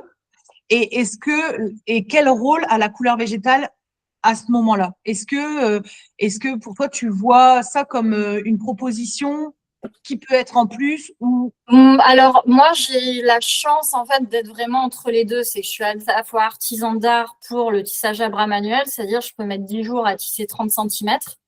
Mais j'ai aussi toute la réponse, on va dire, je suis mécanicienne, donc toute la réponse mécanique, tissage industriel. J'ai intégré l'ourdissage aussi industriel dans mon atelier pour éviter de sous-traiter trop d'étapes voilà, de toute manière, les sous-traitants disparaissent petit à petit, même en France. Pour ce qui est de la teinture végétale, c'est vrai qu'avec les tissus que j'ai, il s'est souvent posé la question de développer une gamme déjà teintée, évidemment, teinture végétale obligée, pour moi, même à l'échelle industrielle. Quand je parle d'industriel, je parle de, on va dire, de 200-300 mètres. Donc, je suis à l'échelon 0,5 de l'industriel. Il faut être conscient. Je suis loin des 1000 mètres ou des 2000 mètres mensuels que font certains industriels. Du coup, moi, j'ai développé une gamme avec Maison Teintée, avec Justine. À un moment donné, on a fait des échantillons. Là, je vous ai du coup ramené. Donc, ce sont mes tissus sur des bases de coton, chanvre, lin qu'elle a développé. Donc, dans l'idée de se dire, si j'ai une commande de 10 ou 20 mètres à teinter, parce qu'en fait, moi, j'ai beaucoup de designers d'archi d'intérieur qui me demandent ce genre de volume. Et là, on bloque. Et on ne parle même pas du prix, c'est qu'on bloque vraiment en termes de fabrication. Donc là, c'est vraiment pour moi l'échelon un peu à débloquer. Commercialement, on a tout le discours. Le lin, il est français, il est transformé en Europe, il est tissé dans les PO. Il est teinté là dans la région de Lyon, mais après je sais qu'avec en Occitanie, on a aussi des premières machines, mais je crois que c'est avec Greening d'ailleurs qu'elles ont été développées, ces machines, pour teinter un peu plus de volume, etc. Et c'est très important, je pense qu'on arrive, voilà, peut-être à débloquer cette situation, aller 20 mètres de tissu teinté végétal, ça serait très chouette. J'espère que ça reste dans le respect de la production pigmentaire, parce qu'à un moment, l'idée, c'est pas non plus de faire des milliers d'hectares de garance transformés, on ne sait pas comment et trop où. Donc voilà, moi, ça serait une échelle qui m'intéresserait de travailler, donc de rester complètement au niveau artisanal, mais un peu plus développé. Après, la filière, on est tellement peu nombreux qu'il faut vraiment qu'on se repasse les contacts les uns les autres, les demandes, que ce genre d'endroit comme là, tu es en train de créer, existe. Parce que voilà, Laura parle de collaboration. Moi, je fais mon système de collaboration. Est-ce qu'on ne peut pas effectivement peut-être proposer quelque chose ? Parce que moi, je suis fabricante, je suis tisserande. Je transforme un fil en tissu. Je vais sourcer ma fibre. Je vais essayer d'être le plus dans la production française au maximum. Mais là, par exemple, depuis 2 ans, j'ai plus aucune compétence commerciale de communication. D'ailleurs, ceux qui me suivaient, je pense, en 2021-2022, ils me voyaient sur Instagram à proposer mes petits tissus. Bon, là, je pense qu'Instagram, si j'allume une fois tous les 2 mois, alors que j'ai du tissu à vendre, hein. Mais voilà. Et est-ce que du coup la proposition je reviens sur la proposition de Laura du début, c'est-à-dire les histoires de plateforme ou la mutualisation, parce qu'en fait, moi je vais être très claire avec vous, votre domaine, je le connais très peu. Alors, j'ai eu des gens, j'essaye de mettre en avant les différentes fibres en France, etc. Mais c'est vraiment un sujet que je connais moins bien. Moi, mon idée et mon envie, c'est de voir s'il y a des possibilités de se mailler davantage pour que, comme je le dis depuis le début, je radote, mais qu'on arrive à monter une filière française sur les tinctoriales, appuyée aussi par les transformateurs comme Greening, etc. Mais comment on pourrait faire si, par exemple, Laura, tu disais, moi, il y a des clientes qui veulent du prêt-à-teindre déjà produit fini, genre des chaussettes. Toi, Lucille, tu pourrais développer du français avec déjà des couleurs. Comment on pourrait faire pour que tout ce petit monde, comment on pourrait faire pour que ça fonctionne? Moi, ce n'est que mon avis, c'est que ma manière aussi de voir les entreprises, c'est que je pense que dans la filière textile, on nous a fait miroiter énormément de choses, qu'à la fin, il y avait quand même très peu de choses et qu'il faut nous-mêmes qu'on actionne les leviers pour se dire là, il y a un marché, en fait, il y a un intérêt pour ce qu'on fait. Et là, j'avoue qu'après toutes les étapes pour arriver à être où j'en suis, moi, dans mon expérience professionnelle, là, si en gros, on ne vient pas me dire oui, c'est bon, il y a un véritable intérêt, c'est-à-dire des gens qui comprennent le prix, qui vont dire ok, on y va. Là, moi, je ne me lancerai pas à l'heure actuelle toute seule dedans, c'est clair. D'accord, ok. Tu voulais dire quelque chose, Laura, du coup, de Fibre Bio? Ben oui, là c'est typiquement, c'est hyper intéressant, Lucille, tout ce que tu viens de dire, parce que c'est typiquement le type de, pour moi, la difficulté que j'ai eue, parce que quand j'allais voir des fournisseurs, des fabricants de textiles français, il y avait forcément des questions de minimum pour pouvoir permettre d'avoir un prix qui puisse être raisonnable pour les clients. Et c'est là où la seule question envisageable, c'était la mutualisation, mais du coup, je n'étais pas en capacité de faire ça pour l'instant avec la France. Mais là, typiquement, le principe des commandes groupées, dans ton cas, Lucille, ça pourrait vraiment fonctionner dans le sens où moi, mes clients, ils sont prêts à attendre. Pendant les commandes groupées, ils peuvent attendre 1 mois et demi, 2 mois pour recevoir leurs produits. C'est OK. C'est pas l'attente le problème, c'est plus de pouvoir avoir et des textiles dont ils ont besoin et à un prix qui leur permette de pouvoir ensuite les travailler et les revendre. Et donc, pour le coup, il pourrait vraiment y avoir des personnes qui sont intéressées en les prévenant à l'avance avant de lancer une production. OK, je lance une production de 200 mètres si on y arrive tous ensemble. Et là, je pense que finalement, il y a quand même pas mal de teinturiers et teinturières en France.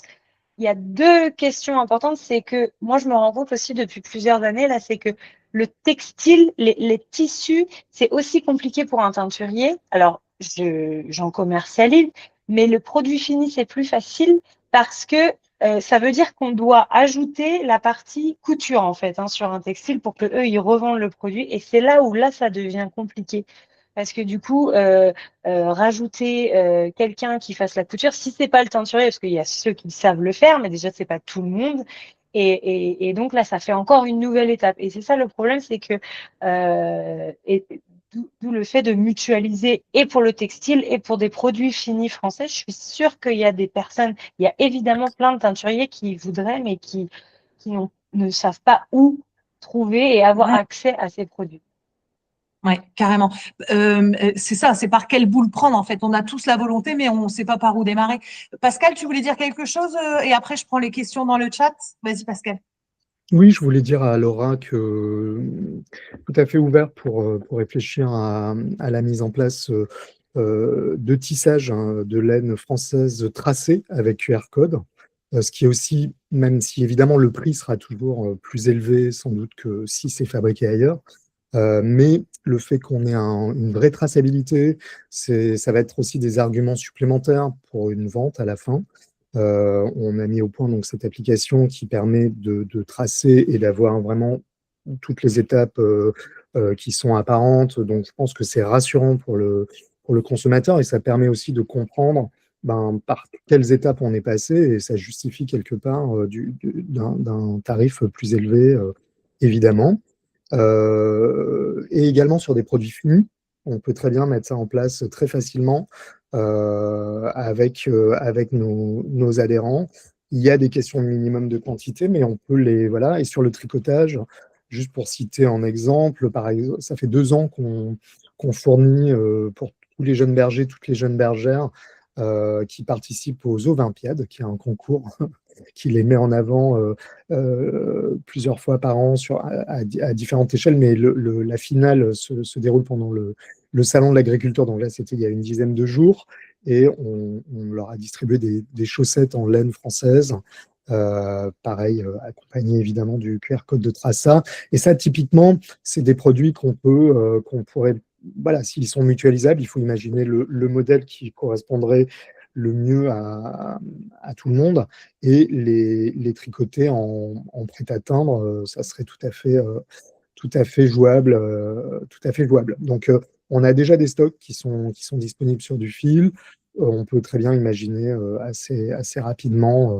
Après, c'est sûr qu'il y a un délai, mais il est à peu près de l'ordre de ce que vous citez, donc c'est tout à fait jouable. Donc à dispo, si Génial. on peut mettre en place un programme comme celui-là. C'est génial d'entendre ça. Ouais, ouais, bien sûr, on peut faire ça. Moi, je pense que vraiment, mes clients, ils seraient prêts. Mes clientes, je sais qu'ils ont envie, évidemment. C'est qu'il y a plusieurs complications. C'est savoir où trouver. Chercher ses fournisseurs, ça peut mettre un temps fou. Ensuite, il y a la question du prix, etc. Mais par contre, mutualiser, faire ce type de vente, moi, c'est quelque chose sur lequel on peut définir quelques produits, quelques tissus en disant, on part en production si on atteint le minimum nécessaire. Et ça, c'est quelque chose qui fonctionne déjà. La plateforme que moi j'ai créée à ce niveau-là, elle peut vraiment totalement être utilisée à ces fins-là. Au contraire, c'est fait exprès et ça n'a pas forcément besoin d'être que nous, nos tissus. Pour le coup, ça serait même une vente différente. Il faut pas mélanger. Là, c'est que sur du Made in France, par exemple, avec différents acteurs. Faut encore réfléchir à la question de comment on fait pour envoyer. Enfin, si par exemple il y a quelqu'un qui veut et du tissu et des chaussettes en laine et enfin voilà, du coup ça fait différentes personnes. Comment est-ce qu'on fait pour leur envoyer tout ça? Parce que si on envoie 3 colis, ça fait 3 frais de transport. Donc il y a encore des choses à faire, mais vraiment la plateforme, elle se reproduit assez facilement pour 150 € maximum, qui peut être aussi des frais mutualisés. Je peux complètement fournir la plateforme vierge.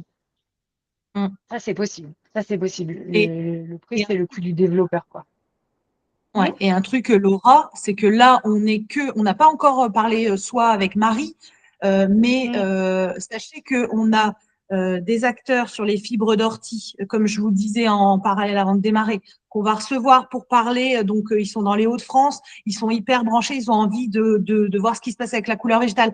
Ça ne veut pas dire que ça marchera, mais si on regroupe pas mal de filières avec des produits finis ou des pièces prêtes à teindre pour la couleur végétale, avec les acteurs qui sont autour de la table, etc., ça peut être un début de répondre à différentes problématiques. Ça peut être, comme tu disais, Laura, du petit prix qui n'est pas forcément de France, parce que toi, tu fournis des produits d'Inde, par exemple, mais ça peut être aussi du Made in France avec toutes nos filières qu'on veut mettre en avant.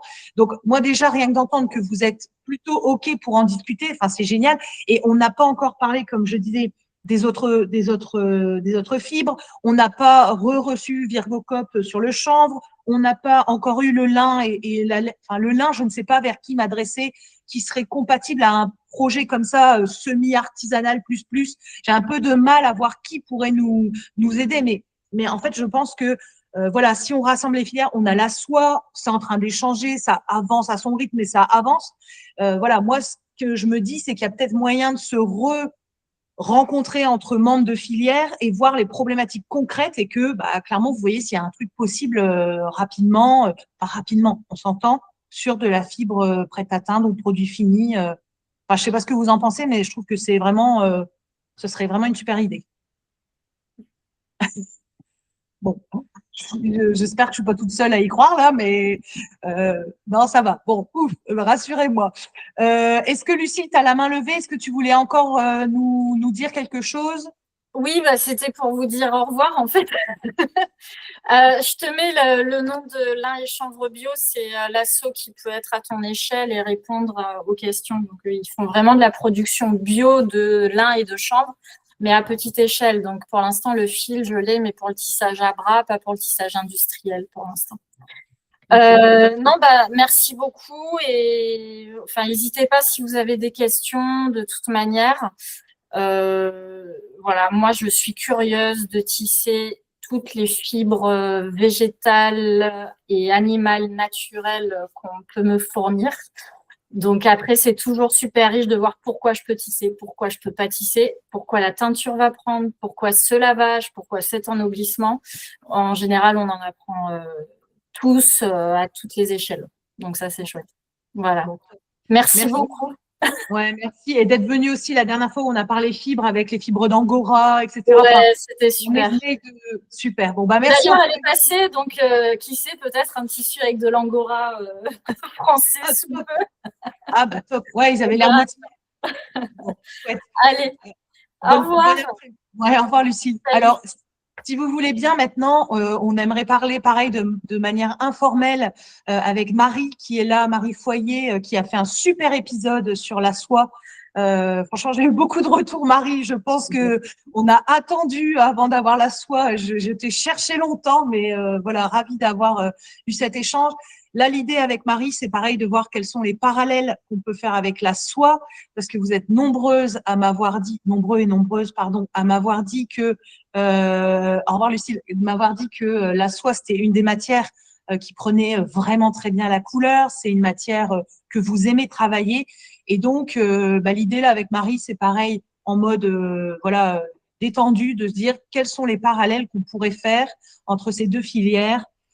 Qu'est-ce que tu vois et comment tu veux rebondir par rapport à ce qui a été dit avant? Voilà, Marie, vas-y. Eh ben, j'ai trouvé ça très, très intéressant. Puis moi, ça me donne des pistes aussi un petit peu. Je pense que je vais reprendre des contacts avec les uns et les autres. Pour représenter un petit peu la filière, nous, on est des bébés hein, à côté de toutes ces personnes-là qui sont intervenues. Notre idée de départ, donc, c'était de reconstituer une filière soie dans les Cévennes principalement, qui irait donc de la production du mûrier jusqu'au produit fini. C'est très ambitieux et un petit peu au-delà de nos capacités, en tous les cas aujourd'hui, puisqu'on est très nombreux à travailler sur le sujet. Alors, il y a plein de points qui m'ont intéressé. Donc, on a remonté une filature, j'allais dire semi-industrielle, parce qu'on avait ce matériel qui était stocké depuis plus de 20 ans et qu'on pouvait remonter. Ça ne nécessitait pas de gros investissements de départ, mais c'est du matériel qui est surdimensionné par rapport à notre production actuelle.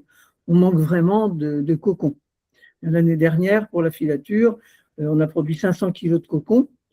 Ce qui a donné, une fois transformé en fil, ça fait à peu près 80 kilos de fil de soie. Et quasiment toute la production est partie pour la fabrication des carrés d'Alexandre Lourier, pour les carrés Saint-Loup. Et heureusement, grâce à lui, ça a permis nous aussi d'avancer sur le projet, quoi. Et puis parallèlement, on travaille. Bon, cette filature, elle est fonctionnelle, mais elle manque de matière première. Et il y a encore un banc de moulinage qu'on doit remonter. Alors, je vous passe les problèmes de locaux. Il faut aménager les locaux. Là, on n'a que 2 bras et pas beaucoup de sous, donc ça ne va pas très vite. Et on travaille aussi parallèlement sur les mélanges, justement, un mélange laine et soie. Donc, avec la race Rayol, qui est une race en voie d'extinction, on va dire, qui est une laine qui est assez rustique, donc qui peut un peu étonner pour le mélange laine et soie, mais finalement, ça se marie très, très bien. C'est une laine, je trouve, qui a beaucoup d'élasticité, je la trouve vraiment intéressante.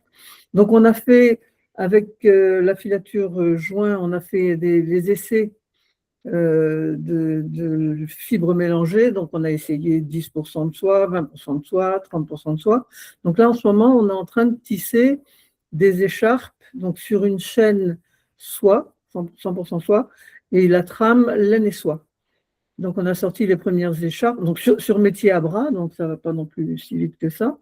Et puis là, j'ai fait, moi, les premiers tests de teinture la semaine dernière là-dessus. Donc, ça fait un très beau produit, ça c'est sûr. Donc, dans notre idée de départ également, on pense toujours installer un atelier de teinture sur place. Donc, il y aurait l'atelier de tissage, l'atelier de teinture. Là, cet été, on va ouvrir un petit peu à la visite pour faire connaître un petit peu ce qu'on fait, mais donc ça implique une petite boutique, etc. Et je trouve on peut pas se démultiplier, quoi. Donc, moi, le tissage à façon de Lucille m'intéresse beaucoup, dans la mesure où il faut qu'on puisse qu'on puisse produire beaucoup plus pour avoir un métrage suffisamment intéressant pour elle aussi à travailler. Et puis, je voulais revenir aussi sur le mûrier, parce qu'on travaille aussi sur le mûrier qui a différents points de vue. Le mûrier qui est en ce moment en train d'être étudié par l'INRAE comme plante fourragère pour les ovins, notamment, enfin pour tous les animaux d'ailleurs, mais il y a eu des tests qui ont été faits et ça a amélioré la qualité de la laine. Donc, pour l'instant, les tests qui se font, c'est savoir comment le cultiver, est-ce qu'il faut mettre en prairie, en bastige, etc. Enfin, c'est vraiment à l'étude. Et puis, nous, on voulait aussi exploiter un petit peu l'aspect tinctorial du mûrier, la feuille du mûrier. Donc, voilà encore une piste à travailler. Bon, c'est pour ça, nous, se mettre tous en liaison les uns avec les autres, ça me paraît vraiment indispensable. Vraiment indispensable. Nous, il va falloir qu'on fasse le tri dans ce qu'on peut réellement faire, ce qui serait plus intéressant de sous-traiter avec les uns ou les autres, quoi. C'est pour ça que ça me paraît vital, même aujourd'hui, de se rencontrer, de savoir qui fait quoi et de voir comment on peut travailler en synergie, quoi. Ouais. Donc, tu vois, l'étape de Lucille Tisserand de semis entre les deux, je trouvais que c'était hyper intéressant parce que, pareil, donc à la dernière quinzaine, on a reçu des éleveurs de lapins angora, vraiment toute petite échelle, mais il y a pu y avoir des essais, il y a pu y avoir des choses qui sont sorties. Alors, je dis pas de travailler les micro-trucs particuliers, mais je veux dire, je pense que par filière, il y a moyen, comme on disait, de trouver de quoi accélérer ou de quoi rendre plus, tu vois, des plus grands métrages, comme tu disais, Marie, de travailler des produits finis avec des fibres différentes, de travailler des mélanges, vu que vous pourriez, tu vois, laine, soie, enfin, il y a moyen de faire des trucs, en fait. Et donc, c'était hyper intéressant. Et ce qui nous rassemble, c'est quand même, moi, je prêche, entre guillemets, pour ma paroisse des couleurs végétales. Mais je veux dire, oui, il y a plein d'éleveurs desquels je me suis rapprochée. L'Alpaga, suite à vos conseils de la dernière quinzaine, j'ai contacté les personnes et donc elles me disent bien que selon les laines, bah, comme l'a dit Pascal, il y a des écrus et il y a plusieurs couleurs et ils n'ont pas forcément toujours besoin de couleurs végétales, mais ils m'ont tous répondu qu'ils étaient partants pour échanger et tester. Donc je me dis, peut-être que ce serait des réunions, enfin des échanges qui soient pas toujours liés avec les agriculteurs en tinctorial, peut-être leur donner le résultat fini. Mais je pense que ça pourrait être intéressant de se rassembler entre représentants de filières à niveau artisanal, voire plus, et de voir comment on peut faire un système de précommande, de se focaliser sur du prêt à teindre, etc. Je trouve que ce serait vraiment génial. Comme ça, c'est une façon pour moi de nous aider tous ensemble, quoi. Enfin, après, je suis peut-être utopiste, mais je pense que c'est à peu près mûr là pour les échanges. Oui, je pense aussi. Hein. Je pense, enfin, de notre point de vue à nous, je pense que si on veut vraiment redévelopper cette filière soie, par exemple, c'est sûr qu'on ne peut pas travailler tous les domaines, quoi. Donc, il y a des gens compétents dans plein d'autres domaines et autant travailler ensemble, quoi. Ça me paraît vraiment indispensable. Super. Est-ce que Laura, Fibrobio, Pascal, vous voudriez rebondir? Est-ce que les personnes qui sont là ont envie de nous faire un petit retour? Si vous êtes inspirés. Hein. Je regarde, tu vois, les questions. Donc, on a à partir de combien de mûriers avez-vous pu produire 80 kg de fil de soie? On en a quand même pas mal. On a d'une part, on a des plantations quand même antérieures nous, qui donnent déjà bien. Je ne peux pas vous dire la surface et le nombre exact.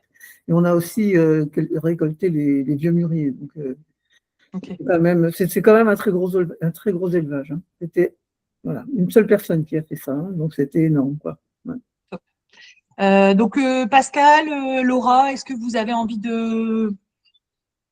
Je sais pas, comment vous voyez la suite? Est-ce que ça vous donne envie de refaire peut-être un point avec rassembler d'autres acteurs aussi, lin, ortie, on a même la fibre de genêt là, dont Patrick avait parlé à la dernière quinzaine que j'ai pu rencontrer et voilà donc d'autres acteurs de fibres. Est-ce que ça vous branche? Oui, non? Est-ce qu'on attend? Est-ce qu'on essaye de se prendre un point pour voir? Ou est-ce que vous travaillez entre vous? Comment Oui, comment c'est ce vous que j'allais dire. De notre côté, en tout cas, on a parmi nos adhérents Virgocop, donc sur la partie chambre. Donc, on est très en lien avec eux. Et puis, Alix de Grand Maison s'intéresse aussi à d'autres fibres naturelles au-delà du chanvre.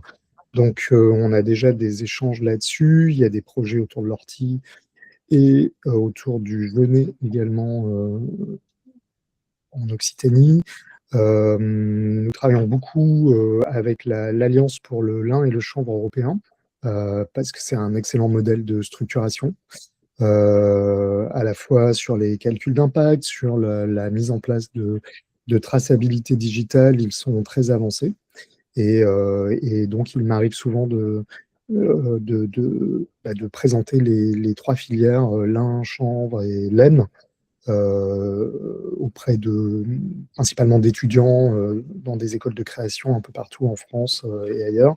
Donc ça, c'est déjà des liens qui sont bien établis. Sur le dernier salon Première Vision, vous aviez des nouveaux textiles à base de chanvre, avec des tests qui ont été faits entre la Belgique et la France, qui sont vraiment très chouettes et très appétissants, très intéressants. Voilà, donc, et je l'ai mis dans le chat, mais donc nous organisons, le collectif Tricolore organise chaque année les journées tricolores, qui sont 2 jours en présentiel dans une ville différente, dans une région différente. Cette année, nous serons les 28 et 29 mai en Normandie. Nous organisons ces 2 journées en collaboration avec Saint-James, les tricotages qui nous reçoivent en partie chez eux le premier jour. Et le second jour, nous serons chez Véronique Michel, là, qui a quitté l'écran, mais qui a participé tout à l'heure, pour aller visiter la manufacture de l'Archange Michel, cette ancienne filature qu'elle redore. Et dans ce cadre, on a une table ronde spécifique qui va être justement, qui va traiter des interrelations avec les autres filières, et on parlera donc notamment des colorants naturels et également du cuir, comme je l'ai mentionné, le cuir en particulier, le cuir d'agneau, puisqu'il est directement lié à la filière ovine. Voilà, donc c'est ouvert, enfin les inscriptions seront ouvertes à partir de la semaine prochaine, avec le programme complet sur les 2 journées. C'est un bon moyen de faire du lien et de venir se rencontrer. Et on ne fait pas de distinction artisanat ou industrie. C'est vraiment, enfin voilà, l'artisanat étant un très bon laboratoire pour après des passages à des échelles différentes. Donc il n'y a pas de, enfin, je pense pas qu'il faille opérer de frontières entre les deux. Voilà. Non, c'était plus, tu sais, pour moi comprendre et cartographier, enfin, c'est pour moi visualiser, je te voyais plus sur les plus gros acteurs, mais tu as raison de le préciser. Et est-ce que parce que le collectif tricolore, du coup, ça n'est pas que laine. C'est principalement laine, mais comme on a développé notre outil de traçat et que la question enfin, en fait, je pense qu'on a ce qui nous met dans la situation dans laquelle on est aujourd'hui, en grande partie, c'est qu'on a tendance à trop prendre les sujets séparément, et que la transversalité, en fait, on l'a un peu perdue. Et la logique du lien à l'élevage, je pense qu'en particulier, c'est ce qu'on a le plus perdu, parce que passer de l'agriculture, de l'élevage à l'industrie ou même à l'artisanat, ben c'est toujours un peu compliqué. Donc recréer ce lien, régénérer ces liens, c'est important. Et puis, les mêmes problématiques adviennent sur tout montage de filière. Donc finalement, échanger avec nos pairs sur d'autres matériaux, d'autres matières est crucial, surtout aujourd'hui. Et voilà, donc ça permet de mieux peut-être de prendre du recul par rapport à ses propres problématiques, de peut-être aller voir ailleurs comment certaines solutions sont trouvées à certains écueils. Donc c'est intéressant, enfin pour moi en tout cas, je j'aurais jamais pu construire Collectif Tricolore si j'avais pas observé, échangé avec d'autres filières sur la laine à l'étranger ou bien sur des matières naturelles principalement ici ou ailleurs. Donc voilà, donc c'est très intéressant. Sur la soie, on a beaucoup. J'ai accompagné la soie Eri en Inde, justement. Voilà, je vois bien qu'un peu partout dans le monde se posent des questions assez similaires, que la question de la couleur, elle intervient très vite quand on parle de textile et de création. Et donc voilà, donc tout ça est très intéressant. Donc si vous avez envie de nous rejoindre aux Journées Tricolores, n'hésitez pas. Toutes les infos seront bientôt disponibles là. Voilà. Top. Eh ben, merci Pascal. Et du coup, il n'y a pas la soie dans ce que tu as mentionné. Donc, peut-être que je vais vous mettre, si vous êtes OK, je vous mets toutes les adresses mail des gens qui ont participé. Comme ça, vous pouvez échanger entre vous. En tout cas, franchement, c'était hyper intéressant et je suis hyper contente de voir qu'il y a quand même, comme tu dis, Pascal, comme vous êtes tous sur des filières avec les mêmes problématiques et que là, sur la couleur végétale, on est essentiellement sur du fibre naturelle, prête à teindre, avec produits finis ou des petits métrages, voire plus grands, je suis convaincue qu'il y a quelque chose à faire. Donc, c'est hyper, franchement, c'est hyper enthousiasmant. Donc, je me permettrai de vous mettre vos adresses mail. Je vous fais un mail tout de suite après. Et puis, écoutez, est-ce qu'il y a une autre remarque? Vas-y, Laura. Moi, du coup, je voulais juste terminer en disant, enfin, je répète, mais vraiment, pour le coup, j'ai la plateforme qui peut être prête. Maintenant, c'est sûr que ça peut être un projet qui peut prendre sans doute un petit peu de temps, mais si jamais, du coup, Pascal, Marie, il y avait Lucille, mais s'il y a d'autres producteurs français qui nous écoutent et, moi, je pense qu'il y a clairement beaucoup de teinturiers en France qui seraient intéressés par des produits et des tissus made in France. En soi, le fait de créer une vente groupée, c'est pas compliqué puisque moi j'ai la plateforme qui peut fonctionner. C'est juste une question qu'il faudrait rassembler assez de personnes. Faudrait me donner les minimums de quantité que vous avez besoin et après, en fait, on part en production que si les minimums ont été atteints, donc il n'y a pas tellement de risques. Il y a vraiment juste cette problématique de comment on fait, mais peut-être qu'on attend la fin de la commande groupée. Ensuite, les producteurs envoient leur production à un endroit et de cet endroit-là, peut-être seraient dispatchées les commandes ensemble. Il y a des solutions. Et en soi c'est possible. Peut-être faut commencer avec quelques acteurs et voir comment ça prend. Mais les commandes groupées, elles fonctionnent et je suis sûre qu'il y a beaucoup de personnes qui pourraient être intéressées. À disposition, Laurent. Ok, très bien. Avec plaisir pour échanger.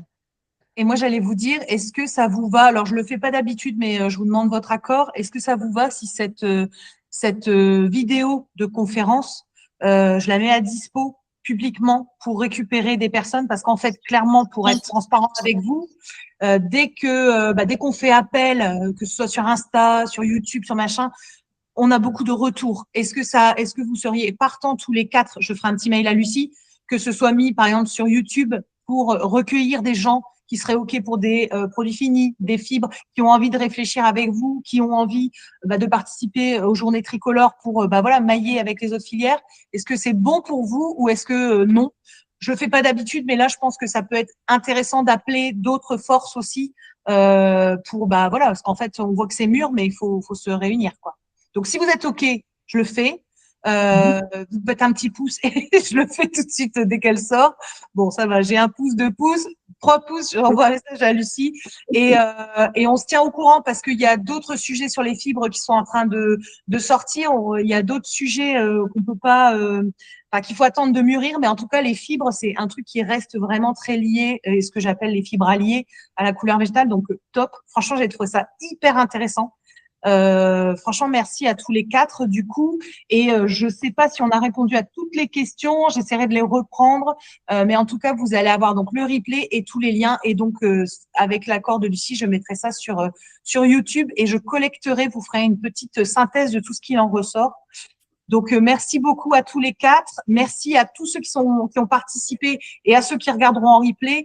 Eh ben, n'hésitez pas à vous manifester pour ce projet-là qui, franchement, a l'air trop bien et j'espère qu'il verra le jour. Donc, merci à tous les 4 et puis je vous dis à la prochaine. Merci beaucoup. Merci Pauline. Merci beaucoup. Bonne Au revoir. Au revoir tout le monde. Au revoir. Au revoir. Merci Marie, merci Laura. Et bon courage aux filles qui cultivent là, qui ont récolté la Garance. J'espère que ça a été des belles récoltes. Allez, bon après-midi tout le monde. À bientôt. À bientôt Marie, merci.